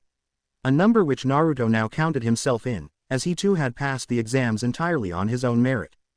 Opening the door and striding confidently into the room, Naruto only made it a few feet into the room before he paused as he heard the telltale sound of Ida once again lecturing someone. Rolling his eyes as he heard this, he looked around the classroom and quickly found who the victim of Ida's latest lecture was. As it turned out, the bespectacled boy was currently shouting at some angry-looking kid with spiky blonde hair and red eyes. "Remove your feet from the desk this instant." Ida shouted, his tone loud and stern as he lectured the other boy. Oblivious to the amusement of his fellow classmates as they all sat on nearby desks and watched the show, that or they completely ignored it and chatted amongst themselves. That's disrespectful towards our upperclassmen and the school itself. Rolling his eyes as he heard that, Naruto decided to ignore the ruckus, instead taking the time before class started to look around the room curiously, inspecting his classmates as he did so. He had ended up coming back so late last night that he hadn't had a proper chance to see who was in his class, which meant that this was his first chance to check out the people he would be spending the next few years with. Looking around, Naruto recognized a few of the other people in the room. For one, there was that striking girl with the extended earlobes, who upon hearing someone enter looked over at the door. A curious expression crossing her face as she gave Naruto an assessing and speculative look before she turned back to her companions, a girl with large eyes, black hair and distinctly amphibian-like traits, as well as another girl with a curvaceous body and shoulder-length brown hair. Giving her a smile and receiving a nod in return, Naruto then assessed the rest of the room, noticing as he did a kid with spiky red hair and another with spiky blonde hair, both of them chatting with a kid who 3 pairs of webbed arms and no noticeable mouth, and another kid with a block rock-like head. Shifting his attention from them, Naruto then noticed another odd-looking kid, with this one having half of his hair white and the other half red, a bored look on his face as he chatted with a classmate, This one being an exceptionally attractive girl with long black hair that was tied up in a ponytail of sorts, and a sublime body. Glancing away when he noticed the cold eyes of the kid with half red and half white hair on him, Naruto then turned to look at the rest of his class, noticing as he did an effeminate blonde kid who was currently chatting with Naruto's new friend Mina. Seeing this, Naruto grinned and was about to head over to the attractive pink-skinned girl. Before he did, however, he spotted another familiar face, this one belonging to a very short kid with what looked like purple balls on his head. The boy in question was currently prowling between the desks, letting out the occasional perverted giggle as he used his small stature to try and look up the girl's skirts. Rolling his eyes as he saw this, Naruto had to resist the urge to massage his temples. There was always one creepy kid in every class. No doubt sooner or later one of the girls would have enough of his antics and kick the crap out of him. Other than that, there were a few other kids in the class, like one who had a black bird-like head, beak and all, as well as another who had short blonde hair and a large muscular tail, this one being the same teen Naruto had seen in his dorms last night. Then there was another, one who had blocky elbows and a wide smile. Then finally, the last member of their class was a girl that was literally invisible, save for her uniform that looked to be hanging in midair. "Hey Naruto!" Mina shouted, a large smile on her face as she looked up and saw the blonde at the door. The pink-skinned girl waving enthusiastically at Naruto as she did so, completely ignoring whatever the effeminate blonde next to her had said, as she instead focused on the first friend she had made at UA. "Hey Mina. Glad you got in." Naruto replied, a grin passing across his face as he phased out the ongoing argument between Ida and the angry blonde kid, instead preparing to make his way through the class and meet up with Mina. Before he could though, he was distracted by someone tapping his shoulder, and a quiet voice speaking out behind him. Excuse me, can I get past?" The quiet, feeble voice spoke up, getting Naruto's attention as he twisted around and saw himself looking at another familiar face. Even if his reasons for recognizing this boy weren't too good. Standing behind Naruto was a short, skinny kid with wild green-colored hair, large eyes and a freckly face. Despite the kid's generally plain features though, Naruto easily recognized him as the kid who almost fell on his face during the entrance exams, as well as the kid that Ida had scolded during the briefing. "Name's Naruto." Naruto replied as he extended a hand. Hi, I'm Izuku Midoriya." The now named Izuku replied weakly as he looked away, obviously a little uncomfortable meeting new people. Cocking an eyebrow at the boy and his reaction, Naruto gave him a brief nod before he turned away, not really that impressed with what he had seen of this Izuku so far, as Naruto instead walked over to Mina, the green-haired kid, following behind Naruto as he hurried into the classroom, only to freeze as he suddenly found himself confronted by Ida. The boy in question complimenting Izuku's ability to discern the true nature of the practical exam, whatever that might have been. "Hey, can you believe it? We made it into UA!" Mina shouted as Naruto approached, lunging forwards as she did so and throwing her arms around the blonde. "Yeah, it's pretty sweet." Naruto replied with a grin of his own. "How long you been here then? I ended up getting lost half a dozen times." "Yeah, same here, this place is huge. Luckily though I met Kyoka, Momo and Aoyama," Mina said, nodding respectively at the girl with the extended earlobes, the attractive dark-haired girl talking to the half-white half-red guy, and finally to the blonde Else was speaking too, as she did so. Luckily they knew where they were going. "Hello monsieur, it is a pleasure to meet you. I am Yuga Aoyama, it is a pleasure to meet you." The blonde boy next Mina spoke up, as he gave Naruto a flamboyant bow, getting a giggle from Mina and a bemused expression from Naruto. "Well, nice to meet you, I'm Naruto." Naruto replied with a nod to the eccentric blonde, not at all sure what to think of him yet, but willing to give him a chance. After all, Naruto was a friendly and open guy, and was more than happy to put the effort into making friends with new people, as long as they were willing to do the same with him, even if they were a little eccentric. "So what happened to you then? It's your first day and you're almost late," Mina asked as she looked over at the clock on the wall and saw it was now 8:15 a.m. "Haha. Well, I ended up get lost and was running around in circles for ages," Naruto replied with a sheepish smile, before he frowned as he looked around and noticed that there was no teacher present. "Still though, I thought I was going to be late, I thought the class would have started by now." As if hearing his words, their homeroom teacher took that moment to introduce himself, his dull voice cutting through the chatter in the classroom, causing many of the talking students to quiet down, as they all eventually clocked onto the fact that they were no longer alone. "If you're here to have fun, do me a favor and leave now." At once everyone stopped talking as they heard that, all of them looking round for the speaker, with them quickly finding the source being a sickly, pale and tired-looking man, whose only visible feature at the moment was his face, with the rest of him being covered up by a big, puffy yellow sleeping bag. "This is the hero course. Get your act together." The man continued speaking, his voice low, bored and disinterested as he gazed around the classroom. "Who the fuck is he?" Naruto asked Mina quietly, eyeing the guy curiously as he crawled out of his sleeping bag and walked to stand in front of the rest of the class. "Our homeroom teacher, I'm guessing," Mina muttered back, a vaguely disappointed expression on her face as she saw how unimpressive the man was. "Be quiet," the man said abruptly, his attention fixed on Naruto and Mina as he gave them a bored look. His voice not rising at all but still holding a certain edge to it as he turned away from them and looked at the rest of the class. "It took you too long to quiet down. Time is limited, so next time I expect you to be silent and in your seats before class starts." "As for who I am," the teacher continued, sending Naruto a dull look as he did so, "I'm your homeroom teacher, Shota Aizawa. It's a pleasure meeting you, I'm sure." Naruto shifted uncomfortably at that, not the best way to start the year. "Good, now put these on and go to the training grounds, your first test begins now." Aizawa continued speaking as he gazed around at everyone in the room, before he reached into his sleeping bag and pulled out a bunch of blue and white track uniforms. "Our first test. Already," Naruto thought, his eyes widening as the class began to grab the track uniforms and leave the room. Shit. It had been barely 20 minutes since the class's new homeroom teacher, Shota Aizawa, a dour, depressed-looking man with pale skin and lank shoulder-length hair had introduced himself to the class. Before within the pretty much the same breath he had abruptly announced that the class would be undergoing a test on their very first day, as opposed to going to the welcoming assembly and other normal first-day stuff. Even so, the class had all complied, all of them heading to either the male and female changing rooms, depending on their gender, and getting into their PE kit. Currently the entire of Class 1A was waiting patiently on the side of one of UA's large training grounds. The huddled group awkwardly standing together, with many of them having not had a chance to introduce themselves to one another, again with this being stuff that students were usually expected to do on their first day. Standing in front of the assembled students, still wearing his dark clothing and bandage-like scarf, Aizawa continued to explain just what this test would consist of, his expression and tone never changing from his bored monotone. "A Quirk assessment test?"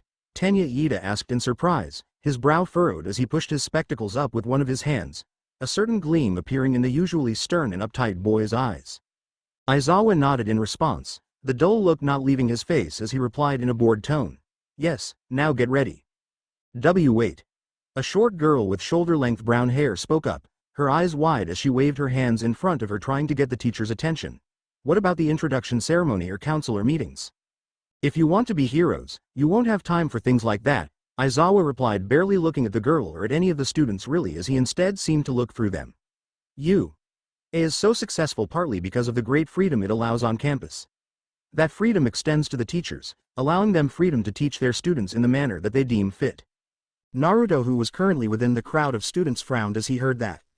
Such a system was based on a lot of trust, one which could very easily be abused and could lead to inconsistent teaching throughout the different classes. It also made him somewhat uncomfortable that a student's entire career at school could be based on the kind of homeroom teacher they got, with this being something that could affect the type and quality of the hero they could become. Which, considering who he had apparently been landed with, did not fill him with the greatest of confidence. "You all remember the exercises you had to do in middle school, right?" Aizawa continued speaking, oblivious to his students' thoughts as he instead got on with what he wanted to say. "The physical tests where you weren't allowed to use your quirks. This country, like many others in the world, still hasn't gotten around to standardizing those sort of things. It's completely illogical." Hearing that Naruto nodded his head, this was something he could agree with. Oftentimes people were being held back from reaching their full potential by society's obsession with everyone being on an equal footing. This was something that worked and was acceptable back in the day before quirks, but those days were long gone. In a world where most people had superpowers, limiting students so that they didn't pull ahead of others due to the innate abilities they had been born with was in fact damaging the development and growth of people and society as a whole, causing stagnation and decline. Now, Aizawa began as he pulled out an Android tablet from his pocket, the man absent-mindedly tapping the touchscreen as he surveyed the class, looking for the candidate who he could use to make his point. His attention quickly fixing on an angry-looking blonde. "Let's just get to it. You, Katsuki Bakago, how far could you throw a softball in middle school?" Katsuki, a short wiry kid with spiky blonde hair, red eyes and a truculent expression on his face, blinked in confusion as he heard the question, before with a shrug he replied to Aizawa's odd question, 67 meters.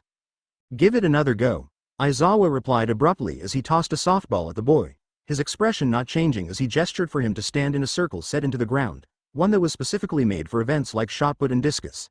As the kid walked over to the circle, Aizawa made sure to call out another instruction to him. Use your quirk this time though. As long as you don't leave the circle, it doesn't matter what you do. Don't hold back, though. The teen scowled as he heard that, before with a nod of his head he began stretching his arms as he walked into the circle. You asked for it. Naruto shifted forwards as he heard the instruction Aizawa had given, himself along with the rest of the class interested in just what this Bakago kid could do. With Naruto, along with many others having already guessed the nature of the test Aizawa was planning. Ignoring all of this attention, Bakago instead let out a loud shout as he hurled the ball, using his explosion-based quirk as he did so to create a huge explosion from the palm of his hand, the explosion propelling the ball much farther than would have been possible had he not used his quirk. Naruto let out a low whistle as he saw the boy's quirk, his mind already racing as he thought of the versatility and destructive power of such a quirk. It was one that was obviously pretty geared towards the fighting side of heroics as opposed to the rescue side of things. On top of which it was very flashy and would be sure to win him some popularity going forward. Not even blinking at the loud explosion, Aizawa just watched the gauge on his tablet continue to rise as it tracked the distance the softball went before it finally hit the ground again in the distance. Before you can think about training to become heroes, you first need to know your uppermost limit. That's how we form the basis of your hero training. With that said, Aizawa turned the tablet around and showed the class the final score, the screen showing that Bakago had thrown the ball just over 700 meters.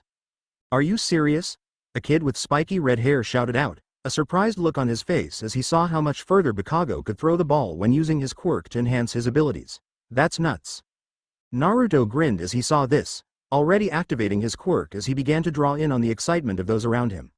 His eyes turning a solid gold color and the skin around his eyes turning orange as he began to draw on the positive energy in the air, storing it all up in his body, his skin beginning to tingle and his mind becoming clear and his senses more enhanced.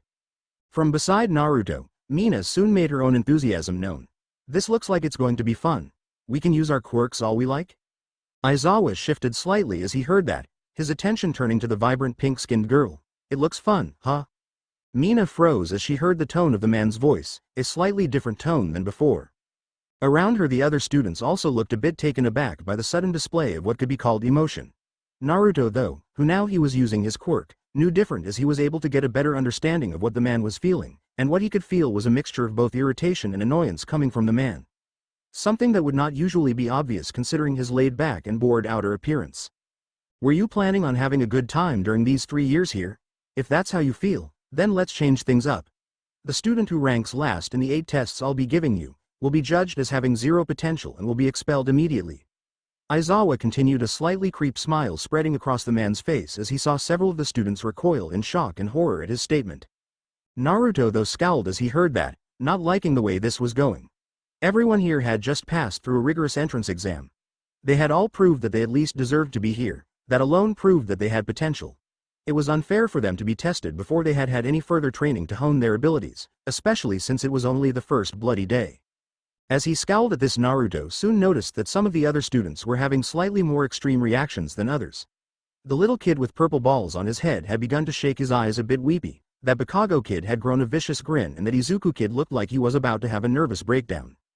Glancing sideways, Naruto was able to see that Mina, although looking a bit shaken, still retained a semblance of her old confidence as she gritted her teeth and clenched her hands into fists. Aizawa grinned as he saw the reaction, not at all perturbed as he saw the looks of nervousness and fear on some of the students' faces. His grin sharpening as he saw the terrified face of Midoriya, the arrogant expression on Bakago's face, and the confidence several other students were showing. In this school, the teachers can also use their freedom to expel students as we choose.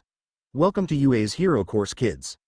Wait a minute, a girl suddenly spoke up, the girl in question being completely invisible save for her clothing. This is just our first day. You can't just expel people without giving them any training, that's way too unreasonable. That's the life of a hero, Ms. Toru Hagakure. Aizawa replied as he glanced at the invisible girl, his tone now rich with dark amusement. Natural disasters, horrendous accidents, rampaging villains. These are the kind of things that can and will happen when you least expect it. It's the job of a hero to stand strong through all that insanity and calamity and bring order. If you were thinking that you could just have a good time playing around out here every day, then let me burst that little bubble for you right now. From here on out, for the next 3 years, UA is going to throw more hardships at you than you could count. The entire class looked taken aback at that. Aizawa though only smirked at the reaction. You want to be heroes, don't you? Well, overcoming these hardships and coming out stronger and better than before, that is the only way you will become one. Now step up and show me what you've got. Opening parenthesis dash closing parenthesis. Outside in one of UA's training yards. What followed Aizawa's uplifting little speech were a series of physical tests, including the softball throw test, the 50-meter dash, grip strength, standing long jump, continuous side jumps for a minute, the long-distance run and toe touches, and for the most part the students did well, with most people scoring very highly on at least one of the tests. For example, the pretty girl with shoulder-length brown hair, Ochako Uraraka, turned out to have a quirk that allowed her some semblance of control over gravity, and through use of her quirk she managed to somehow score an infinity on the ball-throwing test, easily getting the best score in the class. In fact, most of the students in the class had at least one of the events that they excelled in or several that they did relatively well in, with some of those who had more versatile quirks, like Katsuki Bakago, Momo Yayorozu and Shoto Todoroki, all excelling in the majority of the events.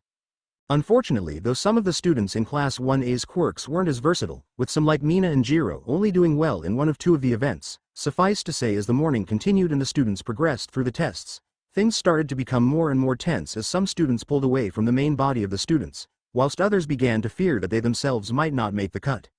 As for Naruto, well, he wasn't as anxious, but that was more to do with the sheer versatility of his quirk. For the most part he scored well on all of his tests. In the 50-yard dash he had managed to score second in the class, his enhanced physical abilities allowing him to easily outscore all but Tenya Iida, whose quirk it appeared allowed him to run incredibly fast, thanks in part to the weird engine-like devices that had developed on his calves. In the grip strength test Naruto had once again scored very well, as like with the 50-yard dash he had used his quirk, feeding on the excitement that had filled the other students at the thought of using their quirks without restraint. At the time, the amount of positive energy he had been able to draw on had been enough for him to score at the top of the class, ahead of even Mezzo Shoji, who with his 3 pairs of arms was able to rank second in the hand grip. For the rest of the events, Naruto had scored highly in all of them, not quite grabbing the top spot but definitely making it into the top percentile of the class. Now all that remained for him and a couple of others was the softball toss, though there were still a few students who had a couple of tests left to do. Gripping the ball tightly in his hand, Naruto made his way to the circle, his eyes currently a golden color as he drew on his quirk, conscious as he did that a number of the other students were watching him, many of them having noticed how well he had done overall.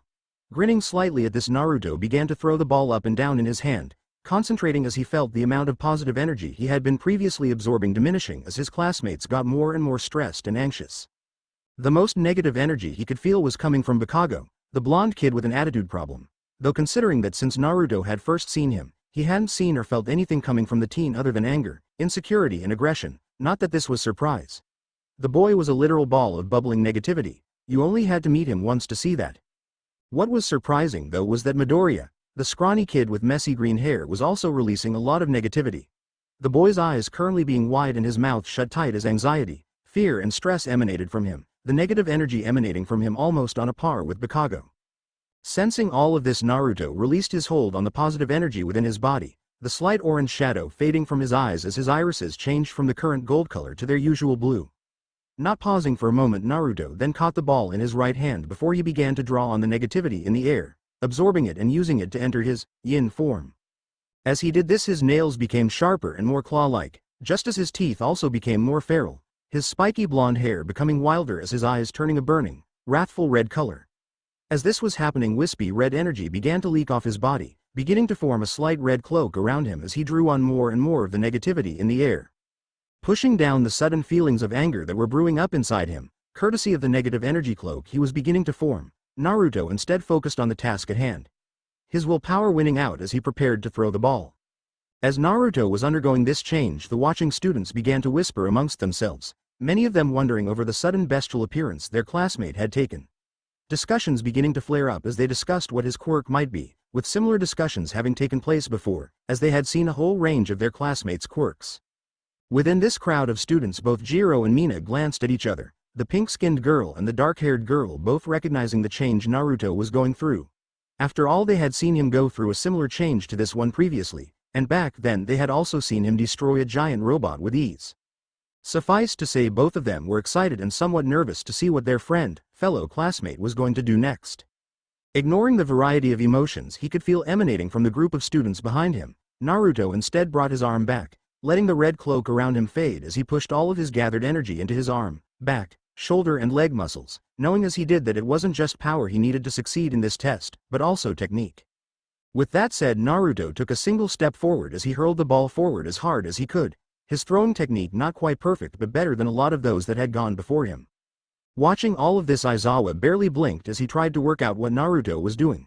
Already he knew from the teen's registration form just what his quirk was, a very unique one that allowed him to absorb positive and negative energy and use it to enhance his physical abilities, among other things. Curiously though, Aizawa could see that the blonde wasn't just trying to use pure power but technique too. Cocking an eyebrow as he saw the ball leave the blonde's hand like a bullet, Aizawa then looked down at the tablet in his hand. 804 meters, Aizawa called out, somewhat impressed with the score as it put Naruto at rank 3 in this test, with only Ochako Uraraka who scored infinity and Momo Yaoyorozu who scored 948 meters ranking higher than him. It was impressive and it put Naruto at second overall for the test, with only Momo Yaoyorozu beating him. The sheer versatility of her quirk, creation, which allowed her to produce objects from any exposed part of her body so long as it wasn't living, allowing her to place first overall in the test. Naruto nodded as he heard that, a slight grin coming to his face as he released his control over his quirk and felt the negative energy leaving his body, with that done and his features once again returning to normal as he then turned and walked back to his classmates. Noticing as he did so, the speculative looks some of them were giving him. Not that he cared that much. "Hey Naruto, that was awesome!" Mina shouted as Naruto approached, a large grin on her own face as she saw how much further her blonde friend threw the ball than her paltry 64 meters. Happy for her friend even if she was a bit nervous about her own score. Knowing that her relatively high score in the 50-meter dash, long-distance run and side-to-side jumps might not be enough. That being said, she wasn't too worried. After all, there was one person in the class who had pretty much bombed every test, scoring in the bottom 5 in all of them. That person was Izuku Midoriya, the nervous green-haired kid who by that point was shaking so much she could almost see him vibrating in his shoes. "Thanks, Mina." Naruto replied easily as he walked over to his pink-skinned friend, fist-pumping Jiro as he did so. A slight smirk spreading across his face as he saw the dark-haired girl give him a similar smirk of her own. "You both did pretty awesome too." "Not really," Jiro replied with a shrug. "My quirk is pretty cool, but it isn't that useful for many of the events." Mina nodded as she heard that. "Yeah, same here, if it was something to do with melting stuff then I would have aced it, but athletics, meh." Naruto shrugged as he heard that. "You both did well enough to be around the upper middle of the pack though, more than good enough not to be at the bottom." Jiro nodded at that, having come to the same conclusion. "Yeah, I just feel sorry for that Midoriya kid." Mina winced as she heard that, before looking over at the quivering green-haired kid, who by then had been called up to take his turn at the ball toss. A part of her realizing that if anyone was to go then maybe it should be Izuku, who although she was sure was perfectly nice, seemed far too nervous and shy to make it as a pro hero. As harsh as it may seem, not everyone was cut out for this type of career. "I don't know, he might surprise us. I mean, he had to have gotten into UA for a reason and I haven't seen him using his quirk once yet, or at least I don't think I have." Naruto replied, his voice gaining a slightly uncertain tone to it as he gave the other kid a contemplative look. "Maybe," Mina replied as she looked at the nervous kid sadly, like one would a person going to their death. Before any of them could speak again, they found themselves interrupted by another voice chipping in from just behind them. The rather chipper female voice belonging to the attractive girl with shoulder-length brown hair and a gravity-based quirk. "Yeah, you lot shouldn't worry. Deku was amazing in the entrance exam. He managed to take out one of those massive zero-pointer robots with one punch." The girl spoke up, her voice bright and enthusiastic as she looked between the 3 other students. "Really?" Naruto replied, an incredulous expression on his face as he looked from the green-haired boy to the pretty brunette. The girl nodded her head in reply, a grin on her face. "Yeah, I'm sure he is going to show us all his power any minute now." "Huh. As if that quirkless loser can do anything." Katsuki suddenly butted in loudly, a sneer on his face as he looked over to the small group. "Quirkless?" Naruto questioned. "Surely he does have one though if he made it into the academy?" "No, I don't know how he cheated his way in, but he'll die when I find out." Katsuki shouted back, a bit of spittle leaving his mouth as he glared at the back of the green-haired boy's head, his red eyes bloodshot. Naruto cocked an eyebrow as he heard and felt the boy's deep-seated anger, hatred and confusion when it came to the other boy. Guessing as he did so that both Izuku Midoriya and Katsuki Bakago must have known each other before UA, otherwise such strong emotions wouldn't make any sense. Turning away from the overly frustrated boy, Naruto instead glanced over at the others as he heard Mina speak up. "It's Ochako, isn't it?"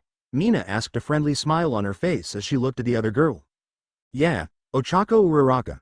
The brunette replied with a grin as she looked over at Naruto, Jiro and Mina, before a slight frown passed across her face as if a sudden thought had just struck her. Oh sorry, I forgot to ask, what are you three are called? I don't think I ever properly got your names. Oh that's cool, well I'm Mina Ashido. Mina replied with a large grin as she grabbed Ochako's hand in a handshake. Jiro replied shortly as she gave the other girl a nod. Naruto Uzumaki. Naruto added in as he gave a thumbs up, before a curious look passed across his face. So Ochako, I'm curious, did the Izuku kid really take down one of the 0-pointers? The girl nodded enthusiastically at that. Yeah, it was pretty cool, he also ended up saving me from getting crushed by the robot too. Oh that's awesome, I didn't expect that from the little guy, Mina said with a large smile, before glancing over at Naruto. I remember how big those robots were. Naruto here ended up destroying the one in our arena. Really? Ochako replied, her eyes wide as she looked over at Naruto in both surprise and curiosity. That's pretty cool. Naruto shrugged uncomfortably as he saw her expression, absent-mindedly waving her comment away. Nah, it was nothing that impressive. Looks like the kid is about to go. Jiro suddenly spoke up, attracting the others' attention as they saw that the green-haired boy was indeed now standing in the circle, visibly sweating and shaking as he held the ball tightly in his hands. Now Izuku Midoriya, it's your turn, Aizawa said, his voice once again sounding bored as he gave the green-haired kid a lazy look. Gritting his teeth, the boy prepared to throw. Within the crowd of watching students, Naruto frowned slightly as he felt a sudden surge of ecstatic, overwhelmingly positive energy emanating from the boy. A far contrast from the nervous wreck he had been earlier. Naruto frowned as he saw that, his frown furrowing as he suddenly saw the veins on the boy's hand beginning to glow with golden energy. Was this the kid's quirk? Was this how he took down a 0-pointer with one hit? With a shout, the boy hurled the ball as far as he could, his teeth gritted with the strain. 46 meters. Aizawa spoke out a moment later as the kid's ball landed on the ground not far away with a small thud. Ha ha ha ha ha ha. Katsuki bellowed with laughter from where he was stood nearby the others, a gleeful look on his face at the other boy's failure. I told you he was quirkless. Katsuki continued as he looked over at Naruto's group, ignoring the slight scowls both Mina and Ochako threw him at his harsh comment. Out on the field, Izuku visibly blanched as he looked at the ball in confusion and then down at his hand. What? Just like Izuku himself, a number of the other students were quite confused, many of them having thought they were about to see something impressive, especially considering the boy's display. I erased your quirk. Aizawa's bored voice spoke out, gaining the attention of all those present. Glancing over at the man, Naruto frowned as he saw that the man's hair was flowing back away from his face, defying gravity as it seemingly hovered in midair, the bandage-like scarf he wore around his neck hovering around him also. More noticeable than that though was the fact that his faintly glowing eyes were fixed intently and contemptuously on Midoriya. What were they thinking, letting a kid like you into academy?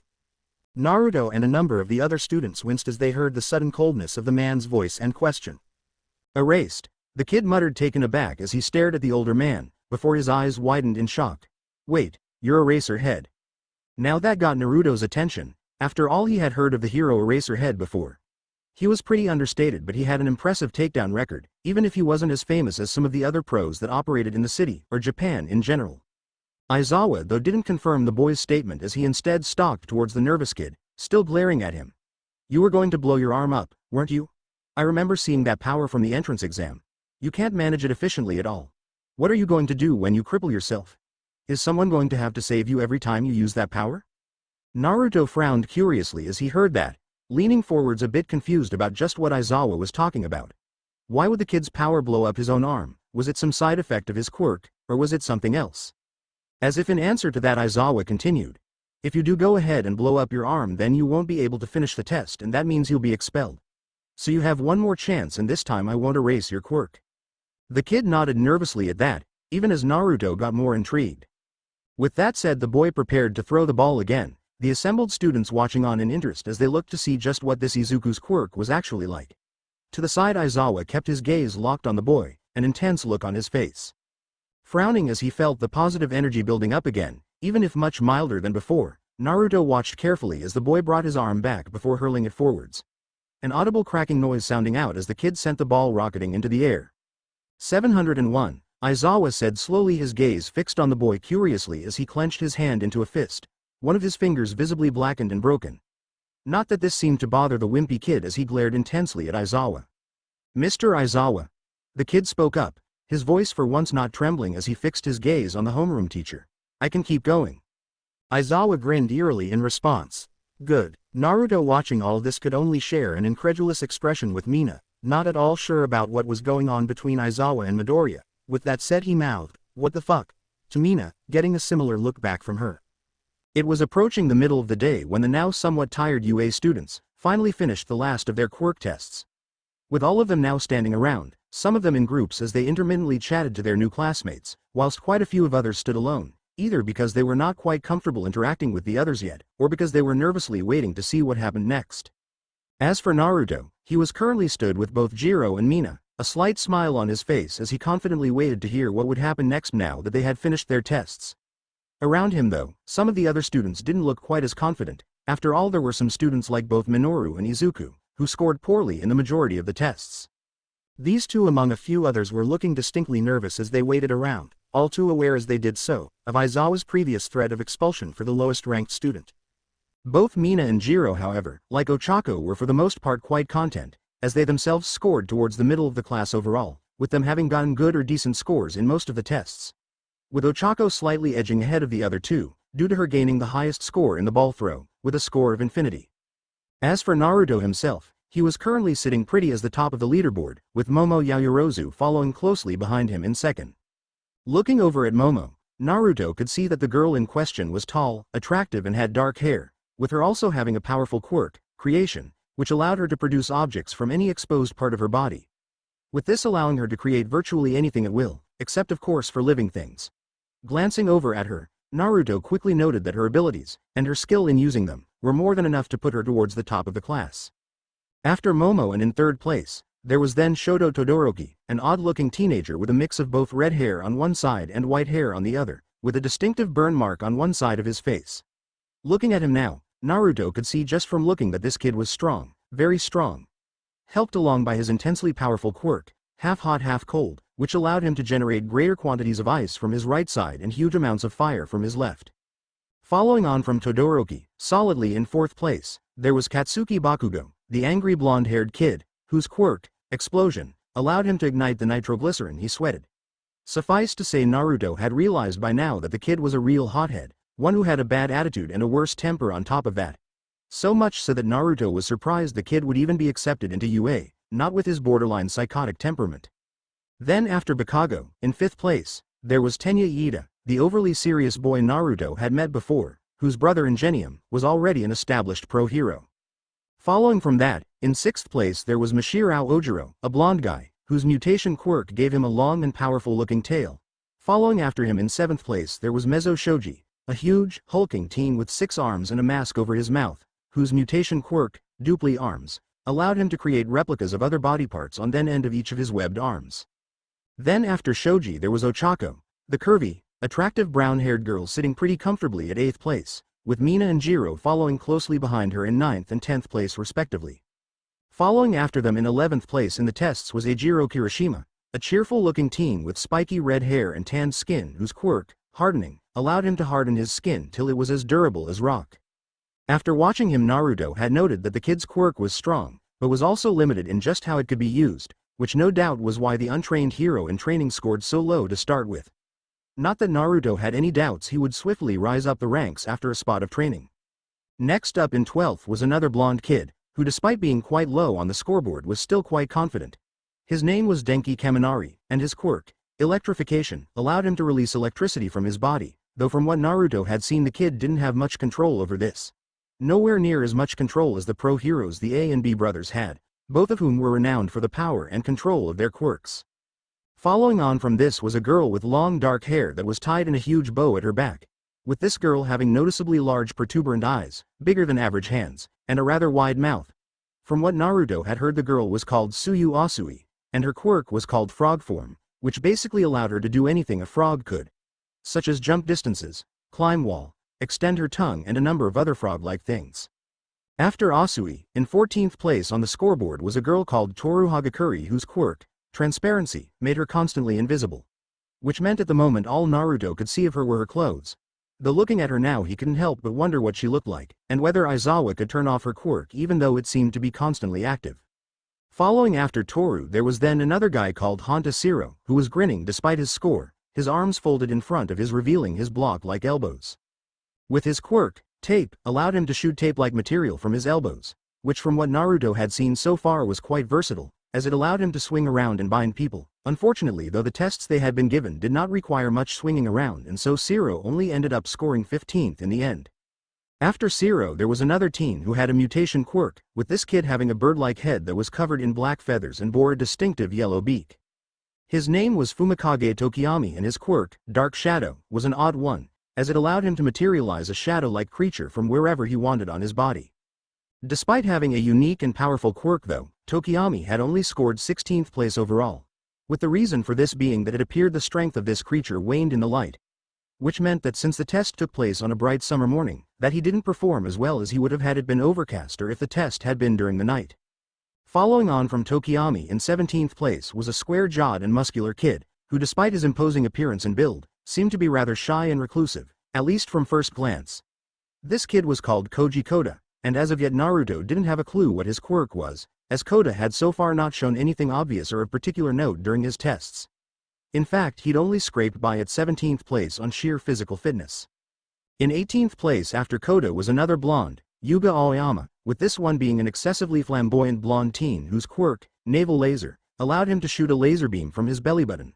Though from what Naruto had seen, if he shot it for more than a few seconds he ended up almost throwing up from an upset stomach, which he'd proven when he'd kept complaining about his tummy ache. The two that performed lowest in the class was Minoru Mineta, the short, obnoxious kid that Naruto had run into before, whose quirk, Pop-Off, allowed him to pluck the spheres off of his head and make them stick to things.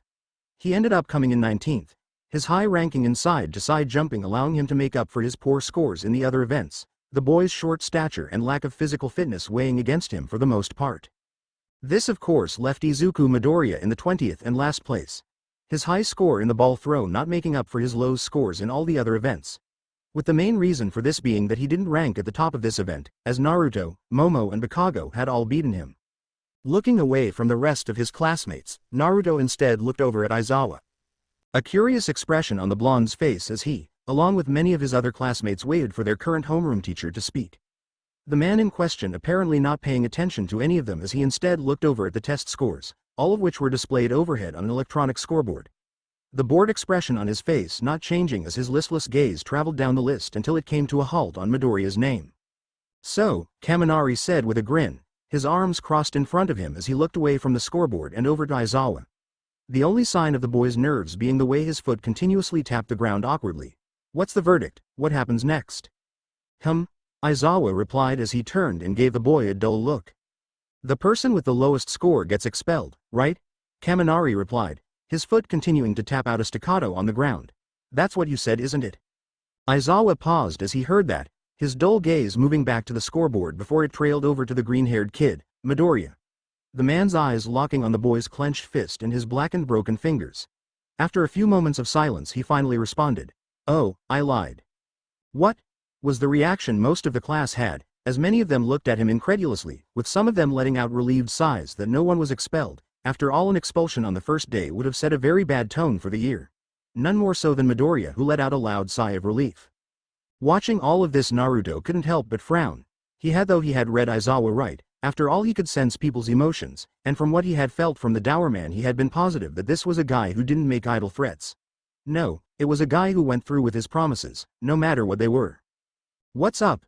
Mina asked from beside him, the pink-skinned girl having noticed the confusion on Naruto's face. "Oh, it's nothing. I must have just misread the guy," Naruto muttered back. The two of them not being the only ones, as a number of other classmates had begun muttering amongst each other now that tension had been broken, and the threat of expulsion had vanished. Ignoring all of the hushed chatter, Aizawa continued speaking, a creepy grin spreading across his face as he scanned the class. The threat of expulsion was just a logical ruse to bring out the best in you and your quirks. Once again there was a round of shocked and confused murmuring as the students processed that, some of them finding a sort of amusement in how their teacher goaded them into doing better, whilst others found themselves getting irritated at the anxiety their teacher's actions had caused them. As this muttering was going on, Momo looked around with a raised an eyebrow, clearly surprised at the reactions of her classmates. That should have been obvious. Of course it was a lie. A lot of the other students began mumbling as they heard that, whilst others attempted to pretend that they obviously knew what was going on all along. Ignoring all this, Aizawa turned to walk away, telling the student to get back to the classroom for lessons as he did so. Seeing this, Naruto frowned slightly at Aizawa's retreating back. He wasn't at all sure what to make of their teacher yet. He seemed to be a barrel of contradictions. A teacher at a premier school, yet apparently lazy and unmotivated. A strong hero, yet apparently callous and dismissive. Watching the man walk away now, Naruto couldn't help but shake his head in confusion. Not that he would get any more answers, as the rest of the day was devoted to traditional classes and subjects, based in classrooms. No quirk usage allowed. A few hours later, stretching, Naruto let out a tired yawn as he made his way back to the student dorms. Somehow the latter part of the day, their time in the classroom, was more tiring for him than the first half of the day out on the training grounds. How that made any sense, Naruto wasn't sure, but sitting at a desk listening to his teachers droning on about math, history, science and English had been all but intolerable. Combat strategies and ethics lessons had been slightly more interesting, as they dealt with the theory behind fighting with and against different quirks, as well as when and how quirks should and should not be used. It was a class Naruto could appreciate, even if it took him a while to get what they were talking about. Not that Naruto was the only one who appeared to feel this way, as Mina, Kaminari and Kirishima also seemed to hate the academic-based class just like him. Don't get him wrong though, Naruto of course knew why they had to do these kind of subjects. After all, having a broad education was just as important as being strong. Heroes after all were supposed to be role models, and the knowledge they acquired could be helpful in fulfilling their duties. Plus they were always a fallback if your hero career failed and you needed to get a proper job, though that thought was pretty depressing. Letting out another sigh, Naruto glanced to his side and smiled faintly when he saw both Jiro and Mina looking equally tired. Unfortunately though, when he turned to his other side he saw Tenya Iida, who to add insult to injury was looking just as alert and energetic as he had that morning. So, first day of classes. What do you reckon? Naruto asked as he looked between the three people he was walking with. It was long. Mina complained as she slumped over, visibly showing how draining the first day had been, both physically and emotionally. Meh. Jiro replied abruptly. She hadn't disliked the academic side of things. It of course wasn't as good as cutting loose with your quirk, but it was still interesting. Especially since some of the lessons were about the theory of combat and strategy, which for someone like Jiro, whose quirk, Earphone Jack, wasn't quite as offensive as Naruto and Mina's quirk, was especially useful. After all, acid and increased physical abilities were both highly useful in a fight. Jiro's quirk by comparison wasn't quite as versatile. It was quite interesting. I can see why we have to do them. Still, I preferred the first half of the day to the second. Yeah, cutting loose with our quirks was pretty awesome. Mina spoke up, a smile making its way across her face as Jiro's comment reinvigorated her. Yes indeed, personally I think the well-rounded education UA offers is why it is such an internationally renowned school. Iida butted in loudly, an enthusiastic expression on his face. You know, if you ever fancy giving up the hero business, I reckon you would make a good mascot for the school. Naruto replied dryly, still not sure whether Iida genuinely talked like this, or whether he was putting on a show. I don't follow, Iida replied, his brow furrowed in confusion. Mina snorted in amusement at that, more from Iida's confused expression than Naruto's poor joke. Never mind. Naruto said with a grin, so do you know what's on the schedule for tomorrow? Surely you should know that by now. I mean, Mr. Aizawa did pass out a timetable in class, surely you've memorized it by now. Iida asked incredulously, deciding to ignore Naruto's other comment for now as he focused in on what he had just heard. Yeah, Naruto, I can't believe you've not memorized it. Mina added on, a quick grin flashing across her face. Knowing as she did so that she only had the vaguest idea of what they were doing tomorrow, still it was quite fun to needle the blonde. And you have? Naruto replied with a quick smile of his own. Ignoring the byplay between the two friends, Iida simply forged on ahead, pausing mid-step as he turned to Naruto and adopted a lecturing pose. Really, Naruto, as the current leader in the class rankings, you should lead by example. Naruto rolled his eyes at that. He could see where Iida was coming from, as Naruto did want to be the #1 hero in the world, which of course meant that one day he would be expected to set an example. But that was easier said than done. So anyway, tomorrow, what's the plan? Naruto replied, deciding to ignore Iida's previous comment. We have some general studies lesson in the morning, then after lunch we have combat training and a review on our performance afterwards, Iida said with a shrug. Combat training. I can't wait. Mina cheered, now even more reinvigorated, whilst Jiro smirked slightly and nodded her head. Naruto meanwhile just grinned, already feeling excited himself for tomorrow. The next day, the second day of classes came soon enough, with the first half of the day passing quite slowly for some, as the students filed into the classroom and diligently worked through a few hours of general studies, working on subjects like English and science. It was boring, but it had to be done. Plus they all had the excitement of combat class in the afternoon to look forward to. Which is where all the students of Class 1A currently were, each of them patiently or impatiently sitting behind their desks, waiting excitedly for the lesson to begin. The excitement, however, wasn't just for the class itself, but it was also for the teacher who would be leading the class. After all, their teacher was going to be a man who was known around the world, one who nearly all heroes in training looked up to, the world's symbol of peace, All Might. "I am," a loud powerful voice suddenly rang out, making a few of the students flinch, and others lean forward in anticipation. The eyes of everyone in the room all being locked on the door. Which, even as the students of Class 1A turned to look at, exploded open with a loud slamming noise, to reveal the figure of the number one hero in the world, All Might, coming through the door like a normal person. The voice added on as a colossal man stepped through the now open door, with the man in question standing at close to 7 feet tall, with huge shoulders and heavily muscled arms, a barrel chest and a massive smile on his face. The famous hero cutting a striking figure as he confidently strode into the room, a long cape flowing behind him and his blonde hair looking more like 2 golden horns than anything else. "Whoa, it's really All Might," one of the students muttered disbelievingly, their whisper starting the rest of the class off as they all began to murmur excitedly amongst each other. "He's wearing a costume from the Silver Age," another student, Kaminari, remarked as he recognized the blue, red and gold costume All Might was wearing. "The design is super retro," Ochako said enthusiastically. Ignoring all the chatter, All Might strode across the room, coming to a stop at the front of the class, the large smile still very visible on his face. "This is Foundational Hero Studies. In this class, we'll be building up your foundations as heroes through countless trials. For your first trial, we'll start with this, combat training." A lot of students began shouting and cheering at that, some of them like Bakago leaping to their feet with their enthusiasm. Naruto though just grinned, with all the excitement around him, he could already feel the power brewing up within him, his eyes turning golden as he fist-pumped the air. "And because this is going to be your first battle," All Might said loudly, before he pulled out a remote and pointed it at the far wall. A slight hissing sound soon followed, before several sections of the wall began to slide out, revealing a number of cases, each of which had one of the students' seat numbers displayed on them. "We've got the costume orders you requested before attending the school. Now everyone get changed and get ready." There was another loud cheer at that, before a scramble as the student ran to see what their costumes were like, and whether they looked as good as they'd imagined they would. A few minutes later, it was about 10 minutes later that the students arrived at the place their combat training would be taking place. Waiting for them, just at the entrance to one of the replica city districts that the entrance exam took place in, was All Might. A wide smile on his face as he watched the heroes in training arriving en masse, all of them now wearing the costumes they had designed.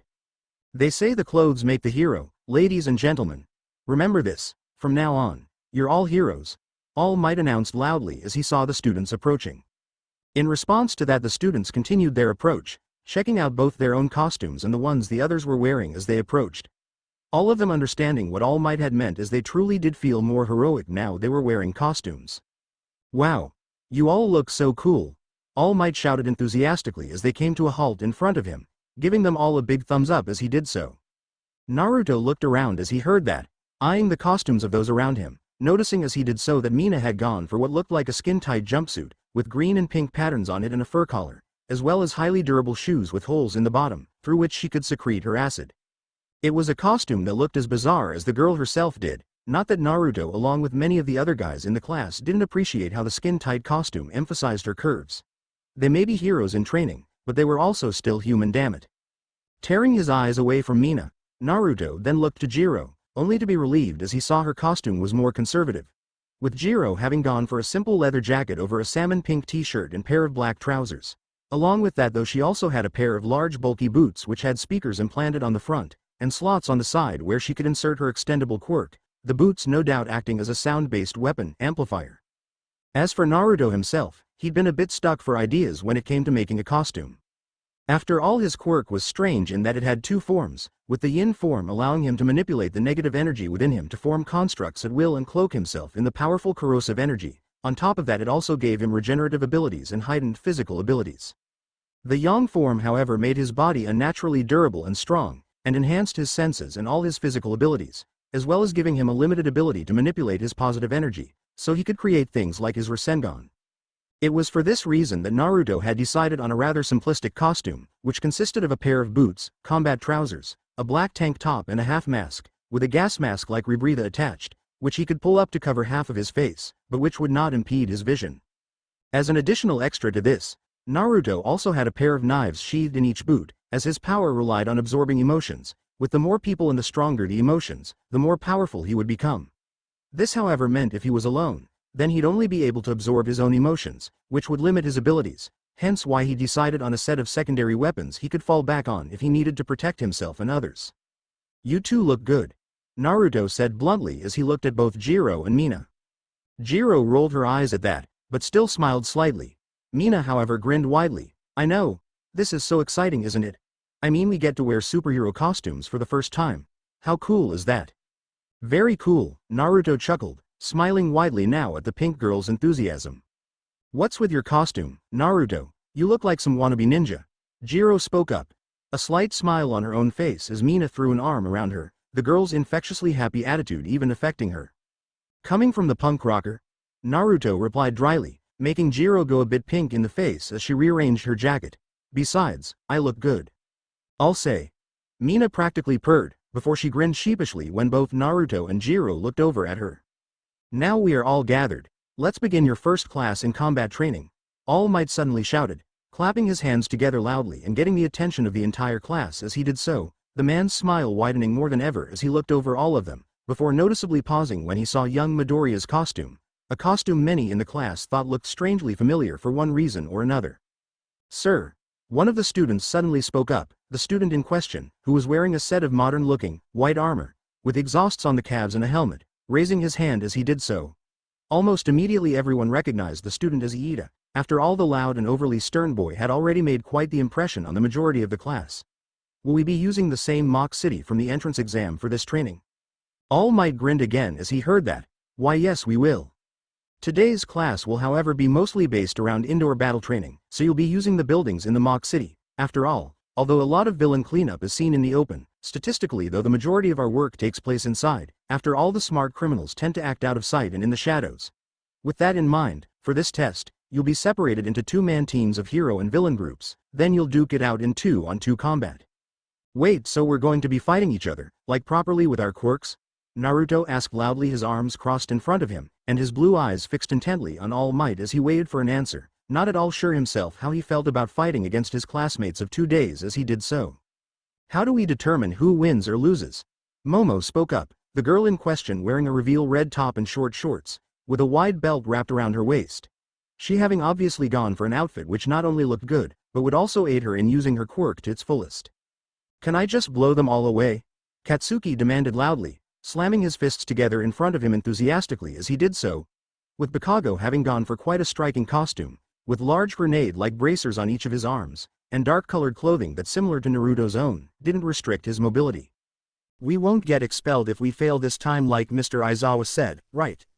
Ochako asked nervously, with the brown-haired girl having worn a pink and black jumpsuit, with a helmet on her head, and some kind of devices on her arms and around her waist. "Also, how should we choose teams?" Tenya asked again, the boy's mind already whirling as he considered who he should have on his team. "Just look at my costume, isn't it glorious?" Yuga asked, the blonde in question completely oblivious to everything else as he just twirled on the spot, displaying his overly gaudy and glittery costume to the rest of the class as he did so. All Might in response to this was completely taken aback for a moment by the sudden onslaught of questions, his composure faltering momentarily before he rallied. "I will answer all of your questions, now." With that said, the man then rootled about in his belt before he pulled out a piece of paper, which he then proceeded to read from, as if it were a script. "Now listen up all of you. The scenario for this training is that a pair of villains have a nuclear weapon hidden somewhere in the building. In order to stop them, the hero team must infiltrate the building and stop their plans before it's too late. If the heroes capture the villains or the weapon, they win. If the villains keep the heroes away from the weapon until time is up or they capture the heroes, they win. Also keep in mind that the heroes will be given a rope, which if used to bind a villain counts as the villain being captured, and if both villains are captured then the hero team also wins." The class all started muttering at that, some of the students already planning out how they would go about their assignments, depending on what side they were on of course. Others however were already talking to their fellow students, trying to recruit them to make a powerful pair with them. "As for your teams, well, they'll be chosen by a lottery. Now," All Might then added, interrupting the sudden hubbub, as he derailed all of the students' plans. "Wait, you'll just chose the pairs at random. Kirishima shouted loudly. Pro heroes often have to create makeshift teams with other heroes that they aren't familiar with. There's no way you can prepare for unexpected situations, after all. All Might shot back quickly, coming across as strangely wise as he did so. Though Naruto suspected that All Might was probably still using that script of his to answer their questions. All Might, upon seeing no further questions, then continued, once again taking control of his class. Anyways, here we go. These are the teams you'll be fighting in today. With that said, the man then began reading out names, choosing teams at random as he did so. The man obviously not planning teams around the students' talents, the compatibility of their quirks, or even their strengths and weakness, as he just read out 2 names at random and made them a team. With this often leading to some teams being unbalanced, still he was the teacher and supposedly knew best. Team A. Yuga and Izuku. Team B. Mezzo and Minoru. Team C. Momo and Shoto. Team D. Denki and Koji. Team E. Mina and Ochako. Team F. Tenya and Katsuki. Team G. Kyoka and Naruto. Team H. Suyu and Fumikage. Team I. Toru and Mashirao. Team J. Eijiru and Honta. Upon hearing the teams, the class instantly erupted into noise as the students all began talking amongst each other, some of them cheering their luck at having a notably powerful partner, whilst others cursed their misfortune. For the most part, though, everyone seemed alright with their pairings. After all, it was still early on, and they knew very little about each other. With that said, most of the students began to break up into their new teams. So, Jiro, it looks like it's me and you. Naruto grinned as he looked over to the girl, who in response rolled her eyes, even if Naruto saw a hint of a smile on her face, and felt the faint amount of happiness coming from the girl with his quirk. Oh, I'm so excited. Jiro replied sarcastically. Ah, you two are lucky. Mina grumbled, as she herself had wanted to be partnered with one of her 2 friends. Not that that kept her down for long, as she instead turned around with a grin and looked to her partner. Hey Ochako. Let's do this? Ochako sent Mina a nervous thumbs up as she heard that, before she gave Midoriya a slight glance before she walked away and over to where Mina was. Hi, it looks like we're partners, Ochako said with a slight smile. You're damn right we are, and we're going to crush it. Mina cheered, fist pumping the air as she did so, Ochako gaining a slight grin as she heard that, before she too showed her enthusiasm for the task to come. Whilst all of this was going on, All Might had begun scanning over his list for a moment, before he once again chose 2 teams at random. Keeping to the idea that they should be prepared for the unexpected, as he did so. Okay then, listen up. The first 2 teams to fight will be Team G, consisting of Kyoka and Naruto, who will be the heroes, and Team F, consisting of Tenya and Katsuki, who will be the villains. Naruto grinned widely as he heard that, more excited than ever as he realized that Jiro and himself would be the one of the first teams to fight it out. That being said, as he looked across the group of student, his blue eyes landed on Bakago, sensing the negative emotion coming from him as he glared over at Naruto and Jiro, or more specifically at Naruto. No doubt this was because Naruto had beaten him on the first day, and was currently ranked first in the class, for physical portion of their course, if not for the academic portion. All Might ignored all this as he instead began his next set of instructions. The villains will start inside the building. You'll each have 5 minutes to come up with a strategy, then after that the heroes will be able to enter the building as well. The rest of the class and myself will all observe through the surveillance cameras dotted around the building. Since this is practice training, feel free to fight it out without fear of injury. Of course, if things get too extreme, I'll cut the exercise short, but other than that, no worries, give it your best shot. So how do you want to do this? Naruto asked, looking up at the large tower block in front of him as he did so. His blue eyes scanning the building's thick, concrete walls, along with the multiple tinted windows that lined each floor. With him currently attempting to work out whether there was a way of infiltrating the building quietly without using the main entrance. Honestly, as far as villain hideouts went, to him at least, this place looked pretty good. The building was large, and had multiple floors, which made hiding within it quite easy. On top of that, the tinted windows made it so someone inside could see out, however someone outside couldn't see in. This gave the advantage of visibility, and advanced warning of incoming heroes, or at least until the building was infiltrated. The inside, he also guessed, was probably similar to a maze in its makeup, or at least for those unfamiliar with the layout. Plus the stairs and narrow corridors would make defending quite easy, as not only would you be able to set ambushes, but also, if hiding on the top's floors, you would have the advantage of higher ground if fighting on staircases. Well, we need to identify where they are hiding in the building first. We'd waste too much time searching every floor. Jiro replied with a shrug, looking her partner as she did so. My quirk, earphone jack, could be useful for that. If I stick my jacks into the wall it'll allow me to hear where they're in the building. Naruto nodded at that, looking back to the pretty, dark-haired girl as he did so, his gaze landing on her extended earlobes for a second. Sounds good, my quirk too will be helpful. With it I can sense emotions. I probably can't pinpoint them as well as you can with your hearing, but I can sense if the sources are getting closer or further away. Jiro nodded at that, a look of interest passing across her face. So that's your quirk, you sense emotions. Naruto smiled, yes, but there is more to it than that. Sensing emotions is just a side effect of my quirk really. What I can actually do is draw power from other people's emotions, and then stockpile it in my body. After that I can use the energy in different ways, with the amount of power I gain, depending on both the strength of the emotions, the number of sources I draw them from, and my proximity to the sources. So basically the more sources of emotion there are, and the more intense the emotions, the stronger, faster and more powerful I get. That's, Jiro began, her eyes widening as she digested just what the blonde's quirk actually was. Pretty amazing really, but, well it also seems a bit, I don't know, inconsistent? Instead of taking offense like some might at having their quick judge, Naruto just laughed. You do have a point.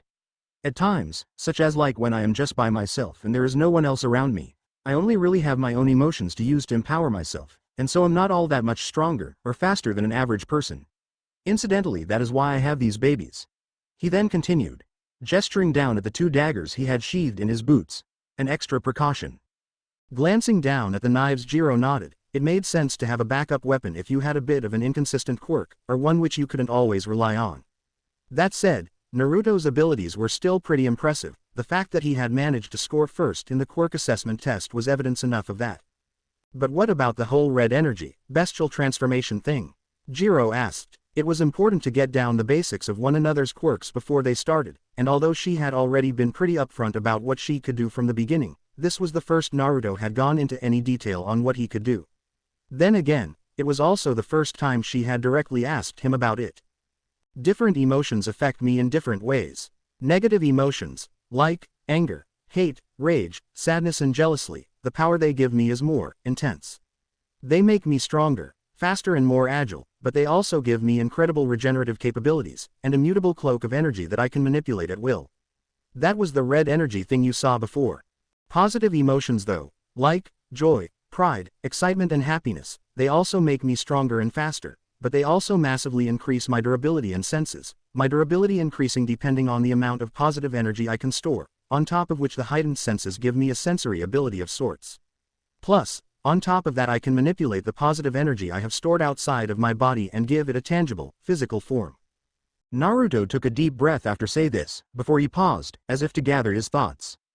Jiro meanwhile could only shake her head in wonder. By the sounds of it his quirk was pretty complicated, and pretty difficult to properly describe too. Cool. Jiro nodded. His quirk sounded both incredibly powerful, yet also kind of confusing. What's the drawback though? Quite a lot of quirks have them. The emotions affect me, Naruto shrugged, looking a little uneasy now.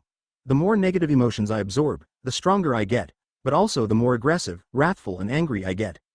On the other hand the more positive emotions I take in, the more confident I get, and the more prideful and arrogant too. Honestly, the effects of taking in and storing excessive positive energy is probably just as bad as taking in negative energy. Jiro frowned at that. It made sense when she thought of it. When he absorbed emotions, they didn't just empower him, but they also influenced him. She could imagine it got pretty difficult to stay in control, especially when it came to absorbing huge amounts of negative emotions from dozens of different sources. Yeah, it sounds worse than it is. But I've had my quirk since I was really young, and so have a lot of control. I mean, don't get me wrong, when I was really young I did lose control a few times when I absorbed too much negativity. It was pretty bad at the time. It even led to some of the people in the town avoiding me, or keeping their children away from me because they thought me some kind of demon or monster. Naruto said, his tone turning a bit stiffer now, and a frown spreading across his face. By the looks of it, he was not comfortable with this topic, and was already regretting bringing it up. Sensing his mood, Jiro put a comforting hand on his arm. This was not the first time she had heard of things like this. After all, with the sheer amount of quirks out there were sometimes those that were quite dangerous, or overtly villainous. And people, being people, often treated those with dangerous or potentially villainous quirks, or who had mutation quirk which made them look scary, like outcasts and freaks. Ironically, it was often this treatment that pushed many of these people into being villains. On the other hand though, some, a minority, were pushed in the opposite direction, and instead rose up to prove the naysayers wrong by becoming heroes. Gang Orca, a high-ranking pro-hero who had a pretty intimidating appearance, and Quirk was a prime example of this, and from the looks of it, Naruto was trying to follow the same path. But anyway, Naruto forged on, oblivious to Jiro's thoughts. That was in the past, nowadays I have much more control. Right, Jiro nodded, releasing his arm now. So yeah, getting back on track, my quirk is pretty handy when it comes to finding people. Like now, I can feel Bakugo's angry, hateful emotions, and Iida's anxious and tense emotions faintly, which tells me that they are not on the first few floors, and instead probably on the top. The blonde said, taking a few steps forward now, his gaze once again fixed on the building in front of them. In that case we can advance pretty quickly, using your abilities and mine, to triangulate where they are. Jiro nodded, pretty confident now, as with Naruto's quirk they would be able to tell if their enemies approached them, and with hers they could find their exact location and listen in on them. Exactly, the 5 minutes prep time should be up pretty soon, so I suggest the moment the timer starts we head in. We'll need to still be careful in case of traps though, so we shouldn't rush. But still, we should be able to avoid wasting time checking each floor in turn. Naruto said with a nod, folding his arms now, a confident expression on his own face as his bright blue eyes met hers. Bakugo won't just sit around wait for us though. I reckon he'll try to hunt us, especially you. I mean, did you see the way he was looking at you before? Jiro muttered, a slight hint of worry entering her voice now. Katsuki Bakugo had a pretty powerful quirk, one which revolved around explosions. On top of that he had a vicious attitude, and a real chip on his shoulder too.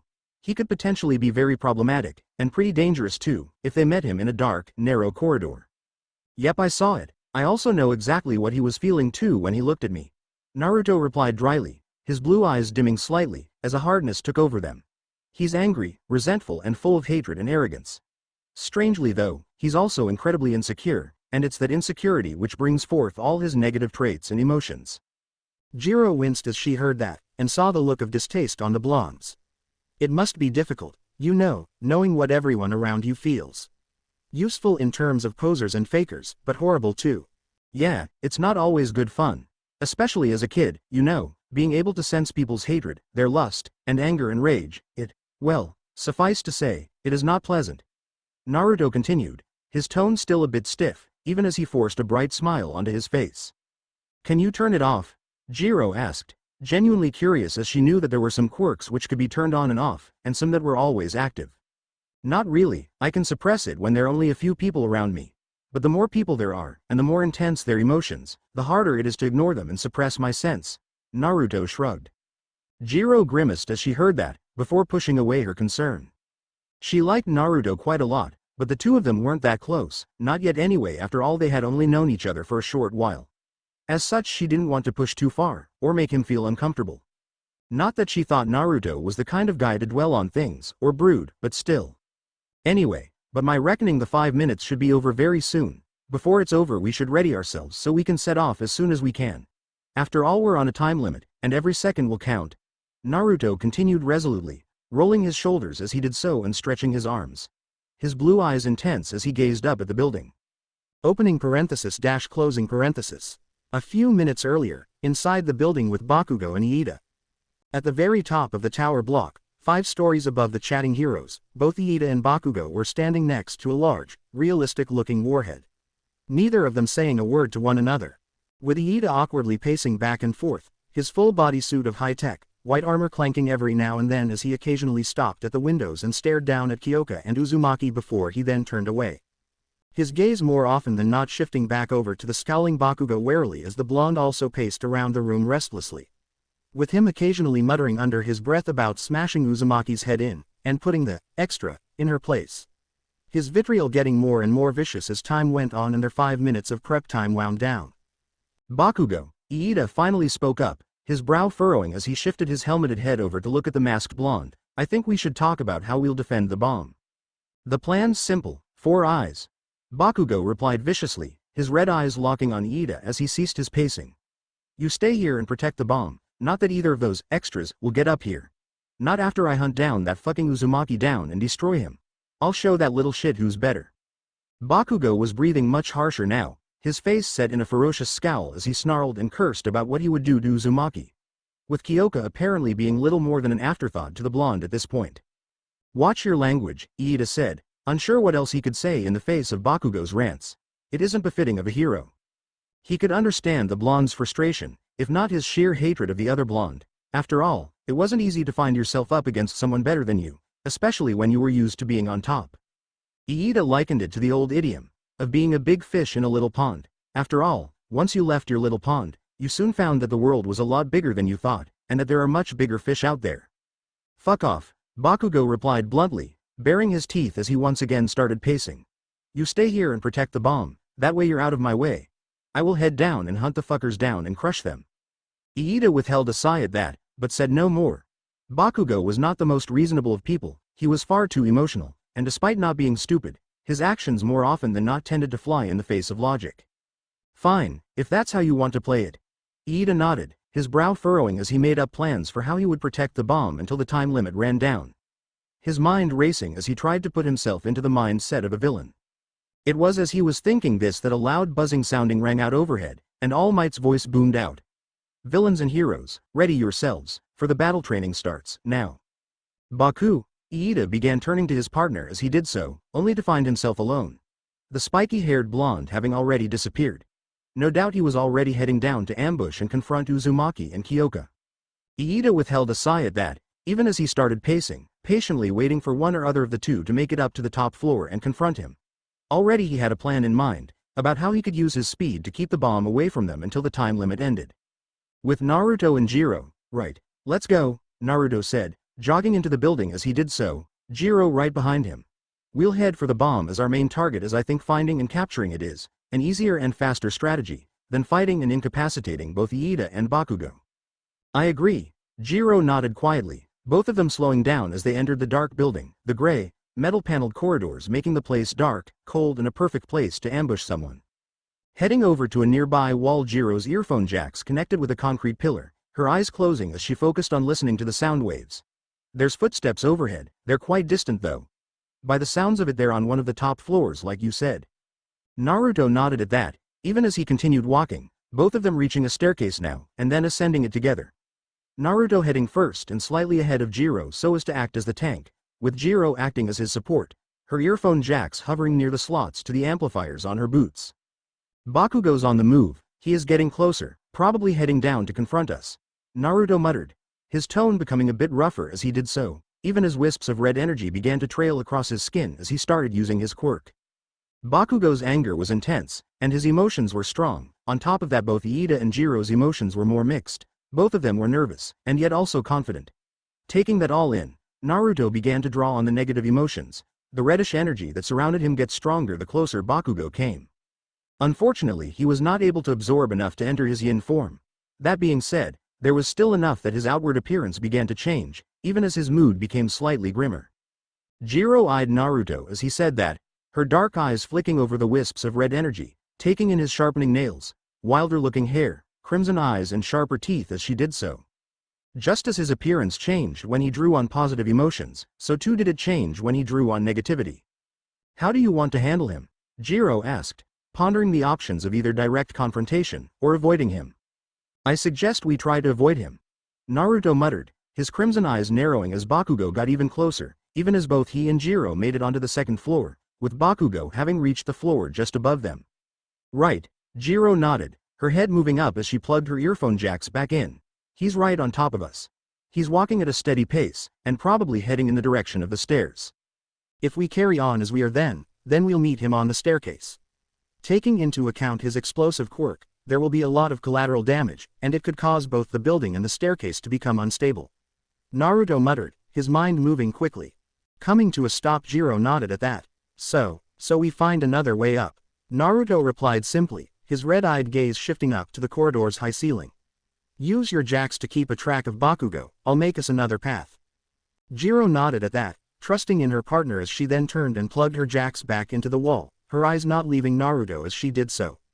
Conscious of this, but unbothered by it, Naruto channeled his negative energy down to his hands and feet, enshrouding all four appendages in a cloak of red energy.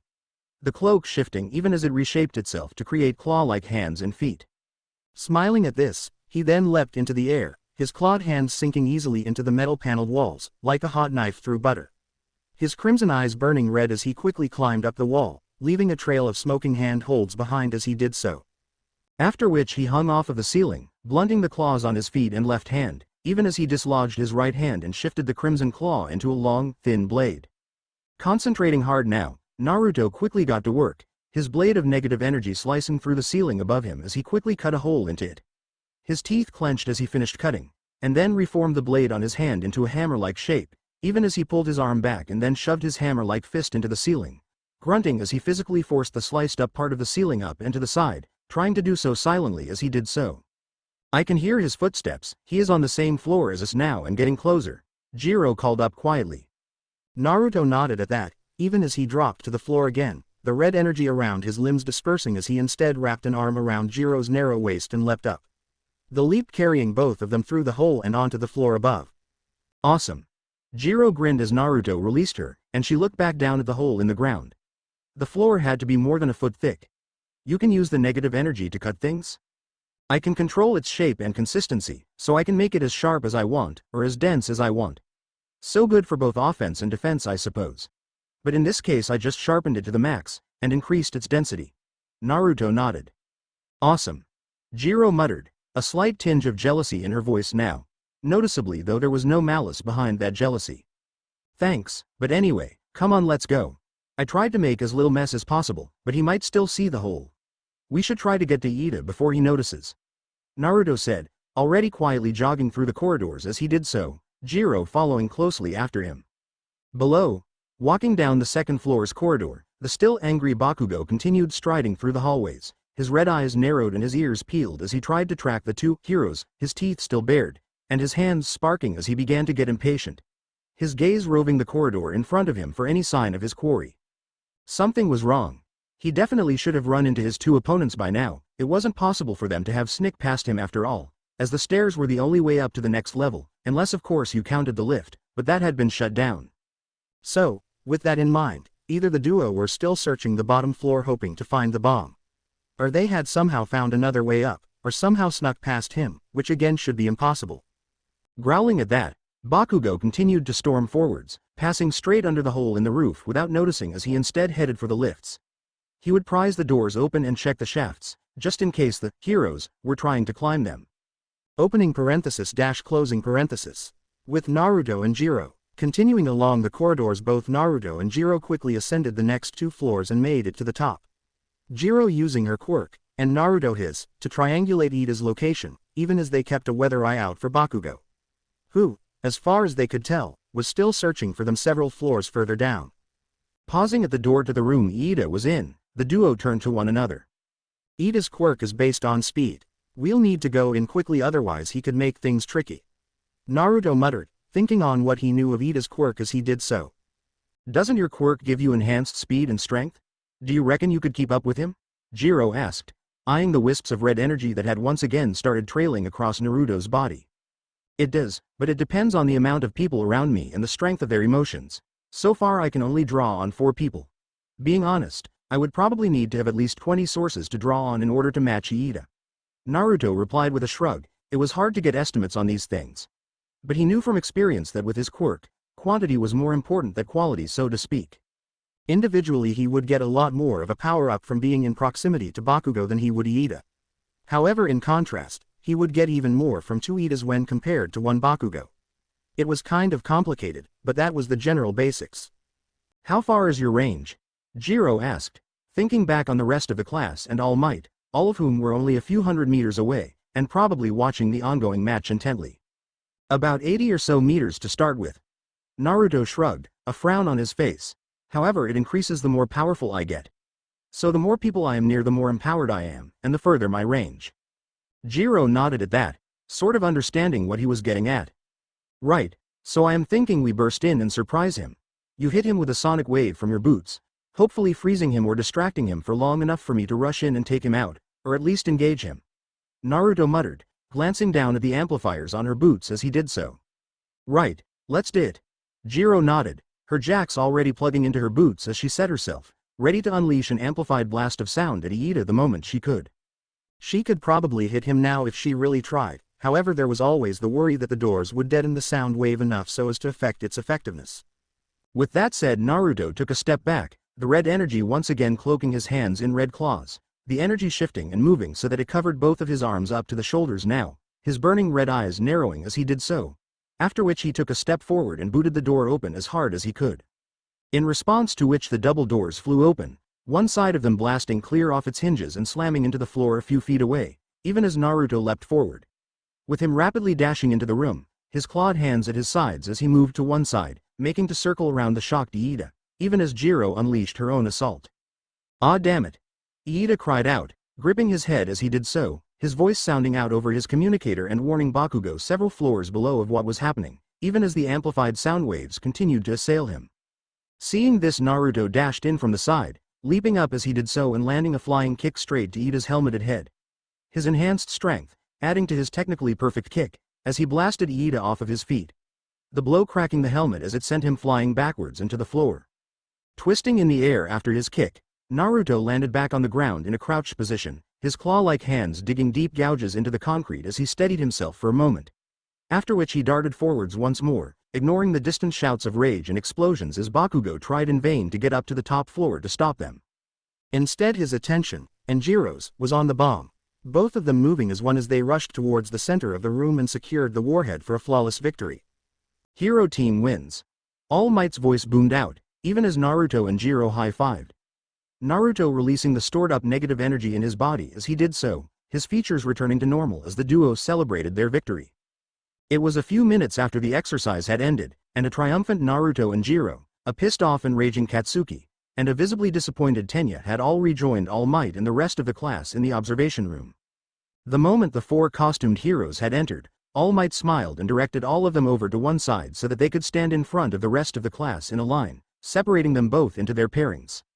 Which honestly, in Naruto's opinion, was probably a good idea. Katsuki Bakago was visibly trembling in frustration and anger, probably, and partly, because he and his teammate, Tenya Iida, had been soundly beaten, and also due to the fact that he hadn't even had a chance to cut loose and fight against another quirk user. With Iida, Tenya Iida meanwhile was just looking down at his feet in disappointment, his cracked and partially damaged helmet clutched in one hand, and a visible bruise forming on one side of his face as he occasionally sent sideways looks towards Naruto and Jiro. Though in his case he was more looking at the blonde, after all he had been the one to literally kick him in the head and knock him off of his feet. Not that Tenya was all that surprised that he had done such a thing. Naruto, despite not being the brightest of students in the class, had truly excelled in the quirk field test the other day, proving himself to be one of the best students in the class at practical work, even if at academics he was a bit lacking. Or at least that is what he though. Tenya had seen the student scores after all, and had inferred Naruto's lackluster academic results.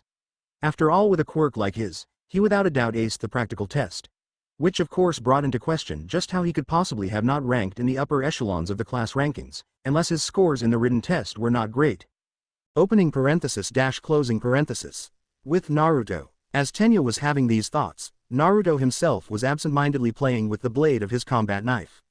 Not that the knife in question was a proper knife. Instead it was a rubber-bladed substitute, which is what it would remain, according the support department, or at least until he got his provisional license.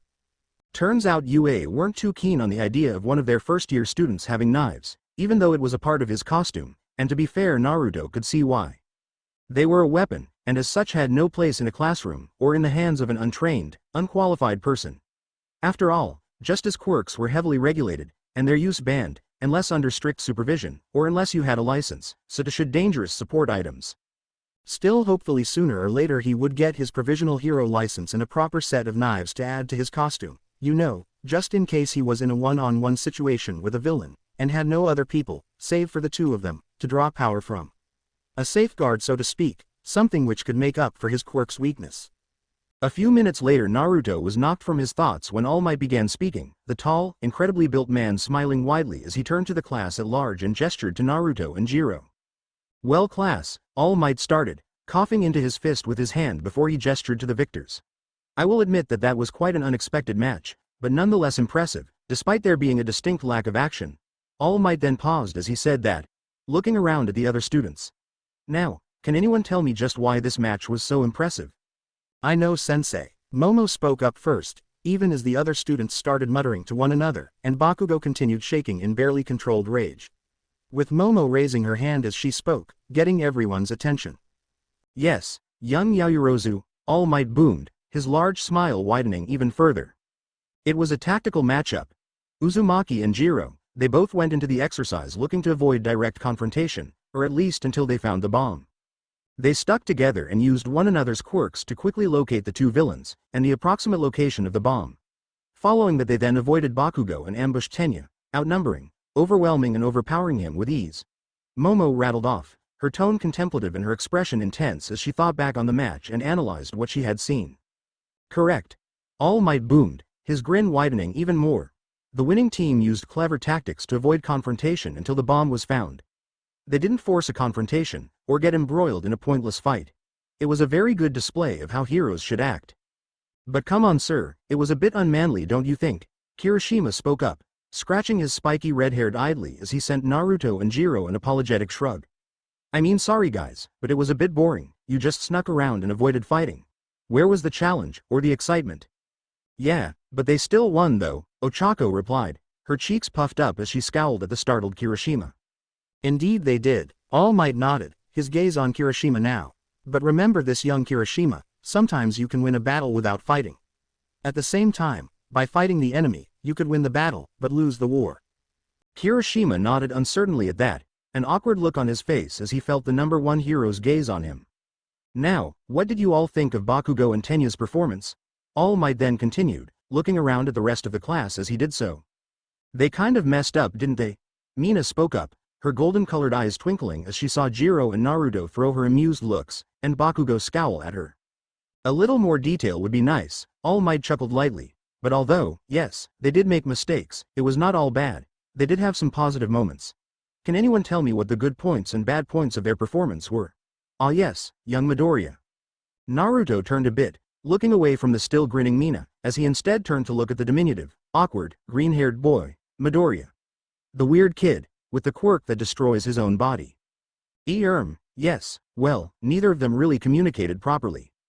I mean, Tenya tried, but Kachan didn't listen, Midoriya said quickly, his freckled face flushing red as he saw Bakugo glare hatefully at him, and the rest of the class watching him curiously. And so since they didn't communicate, they both just went off and did their own thing, neither of them taking into account either Jiro or Uzumaki's quirks. Because of this, the heroes were unable to find the heroes, or react in time when the heroes ambushed Tenya. Naruto tiled his head to the side at the nervous boy's words. He made a good point, but his shaky tone, awkward mumbling, and avoidance of eye contact, with like everybody, was a bit off-putting. In fact, it made Naruto curious about whether the boy might be a bit autistic. Well put, Midoriya. All Might replied with a wide smile, and yes, you make a good point. Communication, Team G had it and Team F didn't. Both teams had information on one another's quirks after your quirk assessment test the other day, but only one of the teams used that information proactively. From where he was standing, Naruto could almost hear Bakugo's teeth grinding in fury and frustration, even as the red-eyed, spiky, blonde-haired kid turned to glare heatedly at him. The kid hated him, Naruto could see that much, and honestly, it startled him. It had just been a simple training exercise, he had just gone into it with the intent to have fun and win. He hadn't done so to piss off a fellow classmate. Now, before we get onto the next matchup, how about we pick the most valued player, an MVP? All Might continued, turning to look at the four waiting heroes in training as he did so. All Might, Naruto said after a few moments of silence, his hand raised in the air as he attracted the much taller and broader blonde man's attention. I don't think there really was an MVP, or at least for our team. We both did our parts and worked together. Honestly, without either of us pulling our weight, we might not have won. Kyoka sent Naruto a bright look at that, her lips curling upwards into a smile at his words. Even as Momo and a couple of other students in the group murmured their assent. At least some of them agreeing with Naruto's point that, as far as team that worked together went, there shouldn't be an MVP. Haha, a good point, young Uzumaki, a good point indeed, All Might nodded, after blinking in surprise for a few moments, his smile brighter than ever as he patted Naruto on the shoulder. The strength of his hand making Naruto, who at this point was not absorbing the emotions of those around him to empower himself, stagger a bit. Thanks, Naruto nodded, rubbing his shoulder for a moment, even as he activated the main facet of his quirk and absorbed some of Bakugo's simmering anger, embarrassment and resent. His eyes flashing red for a moment, even as the slight ache in his shoulder rapidly faded away. All Might nodded at that, not looking at Naruto now as he instead flicked through the tablet in his hand. Yes, well, you four get back in line, the four of you, Like the rest of your classmates will have a chance to think back on your mistakes and triumphs later when you fill out an after-mission report for homework. Of the assembled students, Naruto, Mina, Kaminari, Kirishima and Shiro all let out audible groans at that, none of them looking at all pleased at the thought of homework, especially not written work. Not that All Might paid them any mind, save for an amused smile at their reactions. Now, I believe we will move on to the next matchup. Let's see. Team A, which consists of Yuga Aoyama and Izuku Midoriya versus Team E, which consists of Mina Ashido and Ochako Uraraka. Instantly Naruto turned to look at the students in question, his gaze moving from Uraraka, the short, curvy brown-haired girl who looked pumped up as she shared a grin with her teammate. Mina, meanwhile, looked to be practically vibrating in excitement, her golden eyes twinkling as she reached out and high-fived Uraraka. In contrast, Midoriya looked like he had just pissed himself, a constipated look having passed across his face, even as he started mumbling inaudibly to himself. As for Yuga, he didn't even acknowledge All Might's words as he instead continued to pout and preen as he looked into a nearby, dark computer screen and checked out his reflection. Yeah, Naruto already had his bets on who would win this matchup. Now, Team A will be the heroes, whilst Team E will be the villains, and as with the last time, both teams will have 5 minutes to come up with a plan before the match starts. Now teams, to your starting positons, All Might said, beaming at the 4 students in question, Naruto sensing both pride and excitement emanating off of the man, more so than when he announced the last matchup. Naruto narrowed his eyes at that feeling, not that he was all that put out that All Might seemed more interested and invested in the upcoming match than he did in the previous one, his one. No, instead he was curious as to just why the man seemed so inordinately proud and excited. On top of which, the blonde's sharp eyes had caught All Might's gaze straying to Midoriya more than anyone else. It was subtle, barely noticeable, unless someone was specifically looking for it, or rather watching All Might closely as they tried to work out the reason behind the man's suddenly much stronger, positive emotions. Oblivious to Naruto's thoughts, all 4 students nodded their heads and filed out. Both Uraraka and Mina jogging towards the building, both of them already talking, no doubt about the upcoming match. Midoriya too ran out of the room as he headed for the hero's starting point, his green eyes now shining with excitement, partially reflecting his contradictory emotions, both his bubbling excitement and gnawing anxiety. As for Yuga, he minced out of the room a few moments later, his sparkly, purple cape whirling behind him as he leisurely made his way out of the room. That guy is going to get completely crushed, Kirishima muttered, shaking his head as he did so. What do you reckon their chances are? Jiro asked Naruto, even as the 4 previous fighters mingled with the rest of the students, all of whom were chattering away excitedly about the last match, and about the upcoming one. I don't see Midoriya or Aoyama pulling out a win here.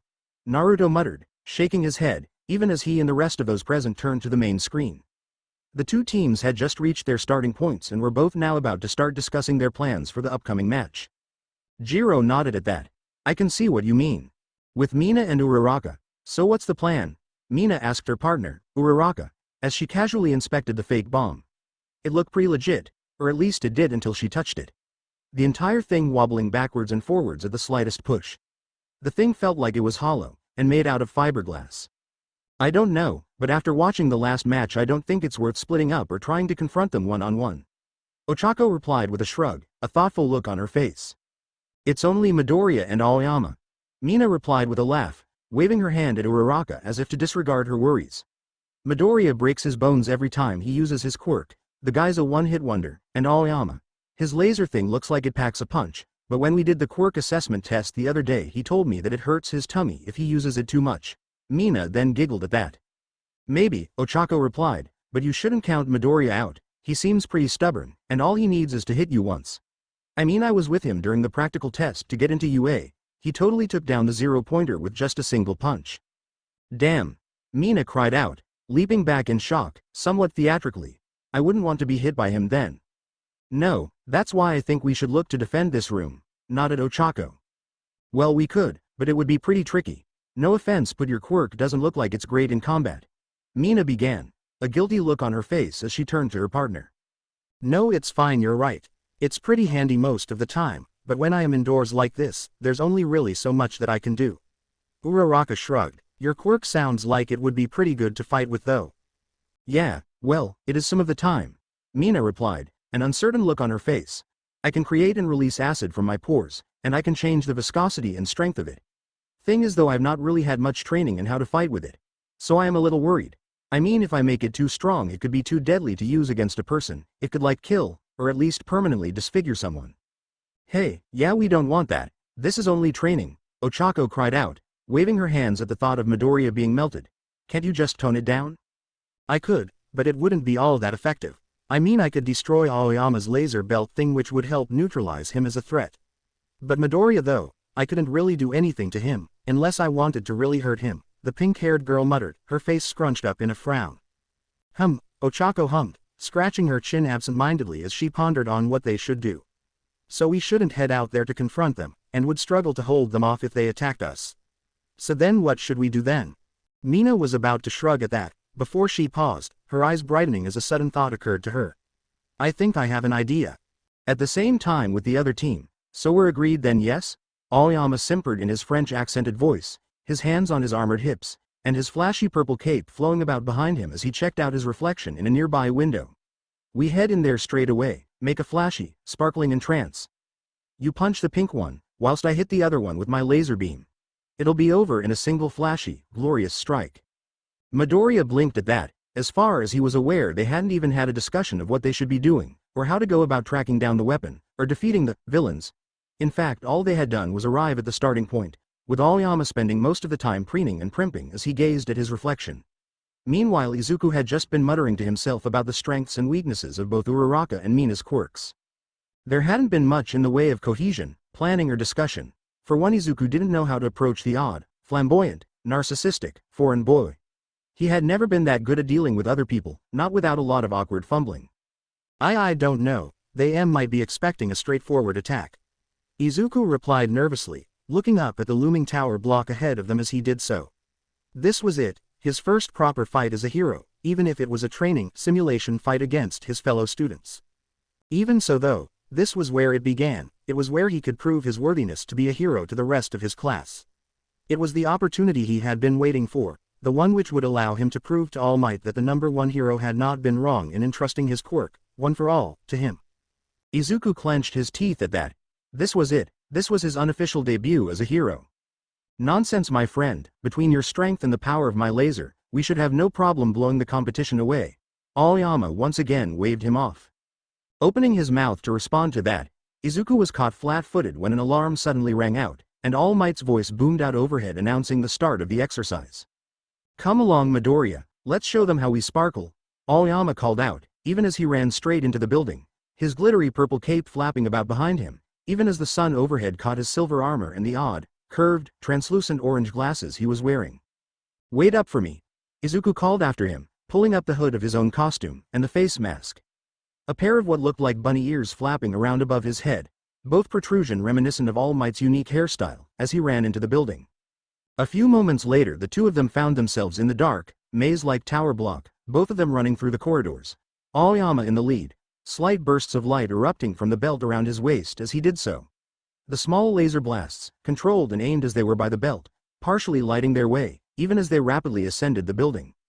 I don't like this, Midoriya said nervously, looking around at his surroundings anxiously a few minutes later. They had managed to climb 4th floor without a sign of either Ochako or Mina or the bomb. Where are they? They are probably going to make a last stand whilst defending the bomb. Don't worry, Midoriya, between the two of us we can take them down, Aoyama said encouragingly, using his hand to flick a bang of his blonde hair out of his face, even as he climbed up the last set of stairs. His pace notably slower than before. Obviously the flamboyant blonde was a bit nervous now too, despite his outward bravado. A minute or so later, and more than halfway into their 10-minute exercise, the two heroes made it to the top floor, with both of them having come to a stop before a large set of double-reinforced doors. You think this is it? Izuku asked, reaching out with one of his white-gloved hands and trailing his hand down the cold metal door. I see nowhere else where they could have hidden the weapon. Aoyama shrugged, taking a step back as he did so, the circular, glass-like oval on the front of his belt glowing as he started to once again draw on his quirk. Now get ready to use some of that strength of yours. I will blow the doors open and surprise them. You meanwhile run in and start throwing some punches. Izuku sent him a nervous look at that. He didn't know how to properly regulate his power yet. Not only did he break his arm every time he used his quirk, but also he could not control the strength of his punches. Even a single, direct blow from one of his fists would probably kill someone if he wasn't very careful. He was scared, he wouldn't dare hit someone with his full power. That said, he could hit the air and create shockwaves like All Might sometimes did. All he needed to do was rush in there and throw a single punch. The resulting shockwave would send both Mina and Uraraka flying into the back wall. Izuku nodded to himself at that thought, even as he turned to Aoyama and gave him a nod too. Bien. Aoyama nodded, his eyes twinkling behind his glasses, even as he put both of his hands onto his hips and prepared to unleash a laser beam. Or rather he tried to, because moments before he did, he let out a scream of shock as a spray of silvery, gooey-like liquid shot down from the ceiling and struck his belt. The odd, slimy-looking gunk hissing and smoking the moment it hit his belt, even as it started to rapidly melt through the support item. Mina! Izuku cried out, looking up as he did so, only for his eyes to widen as he looked through the gloom and saw the grinning, pink-skinned girl disappearing into a hole she had obviously melted into the overhead ventilation system. A part of him wanted to groan at just how cliché it was, what with how she was using the ventilation system to get around. It was the kind of thing you would expect from an old-fashioned spy film, or a low-budget hero movie. It was so cliché that he hadn't even thought of it. That said, the pink-haired girl obviously had. My precious belt, Aoyama cried out, fumbling with the melting item, after which he quickly pulled it off, a look of anguish on his face as he then threw the all-but-destroyed tool onto the floor. Aoyama, we need to focus, Izuku said, his heart still thundering even as he turned and ran at the double doors, not using his quirk as he instead used his own natural strength and body weight as he crashed into them and then threw them open. Wait! Aoyama cried out, chasing after him, his formerly flawless armor now pitted and scarred by the splashes of acid that hit it. Izuku though ignored him, as instead he had to leap out of the way when he heard a creak overhead. Only for a number of large pieces of half-melted metal to fall down on him from overhead. Damn it! Izuku shouted as he leapt backwards and back through the doorway, only for Aoyama to crash into his back, sending them both down, even as more rubble rained down on them. Pushing the still off-kilter Aoyama off of him, Izuku forced his way out of the few scraps of rubble that hit him, his costume noticeably torn in several places. Once free and back on his feet, he then surveyed the room behind the double doors, only to see that it was empty. There was no bomb, nor was there any sign of either Mina or Uraraka. In fact, the only thing of any note he could see, aside from all the debris Mina had probably dropped on them, was the large hole that had been melted into the roof. She's still in the ventilation shafts. Aoyama cried out from behind him, his face scrunched up as he used his quirk to start firing laser beams into the roof, the beams nowhere near as accurate or as controlled as they would normally be, were he using his belt. Not that that stopped them from being effective, as every laser beam he sent out tore through the metal shaft overhead and blasted a hole into the roof. Aoyama, stop. You're going to bring the whole roof down on us, Izuku shouted, grabbing Aoyama as he did so, only for an ominous groan to sound out overhead, cracks notably forming in the ceiling. Run. Aoyama didn't need telling twice. With a squeak of fright he turned and ran, Izuku following after him. Bits and pieces of concrete and metal falling down all around them as the roof of the building started collapsing down around them. Looking behind him as he ran, Izuku managed to catch a single glimpse of the other team. Mina grinning as she continued to use her acid, spraying it on the area in front of her, no doubt weakening and half-melting the roof as she did so. Thinking on it, that was probably why the roof overhead was collapsing on top of them. This was her trap. She ambushed them whilst they prepared to rush into the room, neutralizing Aoyama's control belt and attracting their attention as she then got them to start firing up into the ceiling. The minor collapse from before must have been caused by Mina when she crawled out of the ventilation system and then started running across the weakened rooftop. On top of that, behind Mina he could also see Uraraka and the bomb, the curvy, brown hair girl notably carrying the bomb as she ran in the opposite direction to him. Quickly his sharp mind locked on what she had done. The hole in the ceiling, Uraraka's gravity quirk. They had moved the bomb, probably sometime before they had lured them up to the top floor and into their trap. The villains. Less than 1 minute remains. All Might's voice boomed out, adding to the heroes', though mainly Izuku's, stress and anxiety as they made it to the stairwell, just as the remnants of the roof collapsed, and both Mina and Uraraka, using Uraraka's gravity quirk, leapt off of the remains of the tower block, through the air and onto a nearby building. We've lost. Aoyama cried out, his skin noticeably tinged green as he clutched his stomach and looked mournfully in the direction of the fleeing girls, both of whom were more than 100 meters away by this point. Can't you hit them with your laser? Izuku tried desperately. They're too far away, and even if they weren't, Aoyama clutched his stomach now, his tone distinctly pathetic. My tummy hurts. Izuku grit his teeth at that, his mind a whirl, and his heart thundering in his chest. He was about to lose, he was about to disgrace himself right in front of All Might. This wasn't acceptable.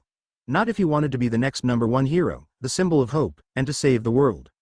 With that thought in mind, Izuku bent his legs, pumping one for all through them, his trousers ripping to shreds even as the veins on his legs starting glowing red. "You won't get away," Izuku cried out, even as he jumped, lunging forward as fast as he can. Almost at once the ground below him shattered, the wall directly behind where he stood exploding outwards and scattering chunks of rock and debris onto the street below. Vaguely he was aware of Aoyama squealing, the blonde boy clutching onto the stairwell's handrail even as a massive gust of wind exploded outwards from Izuku. The stairs beneath him collapsing completely, along with the rest of the surrounding walls as she shot forward, little more than a green blur. Not that Izuku could do anything by that point, as the force of his jump had sent him hurtling from his spot and over to where the two girls were running. His body a literal bullet, the skin on his face rippling as he shot towards them, and then past them, the bomb, which now bore a large crack on the side, now clasped in his hands. Behind him, as he whizzed past, both Mina and Ochako could only cry out in shock as Midoriya, little more than a green blur in their eyes, literally snatched victory from them at the last second.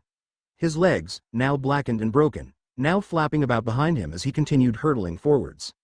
Only for a cry of pain to leave his lips as he slammed into a nearby building, the bomb breaking apart, and one of his shoulders dislocating as he slammed straight into the side of the building and through the wall.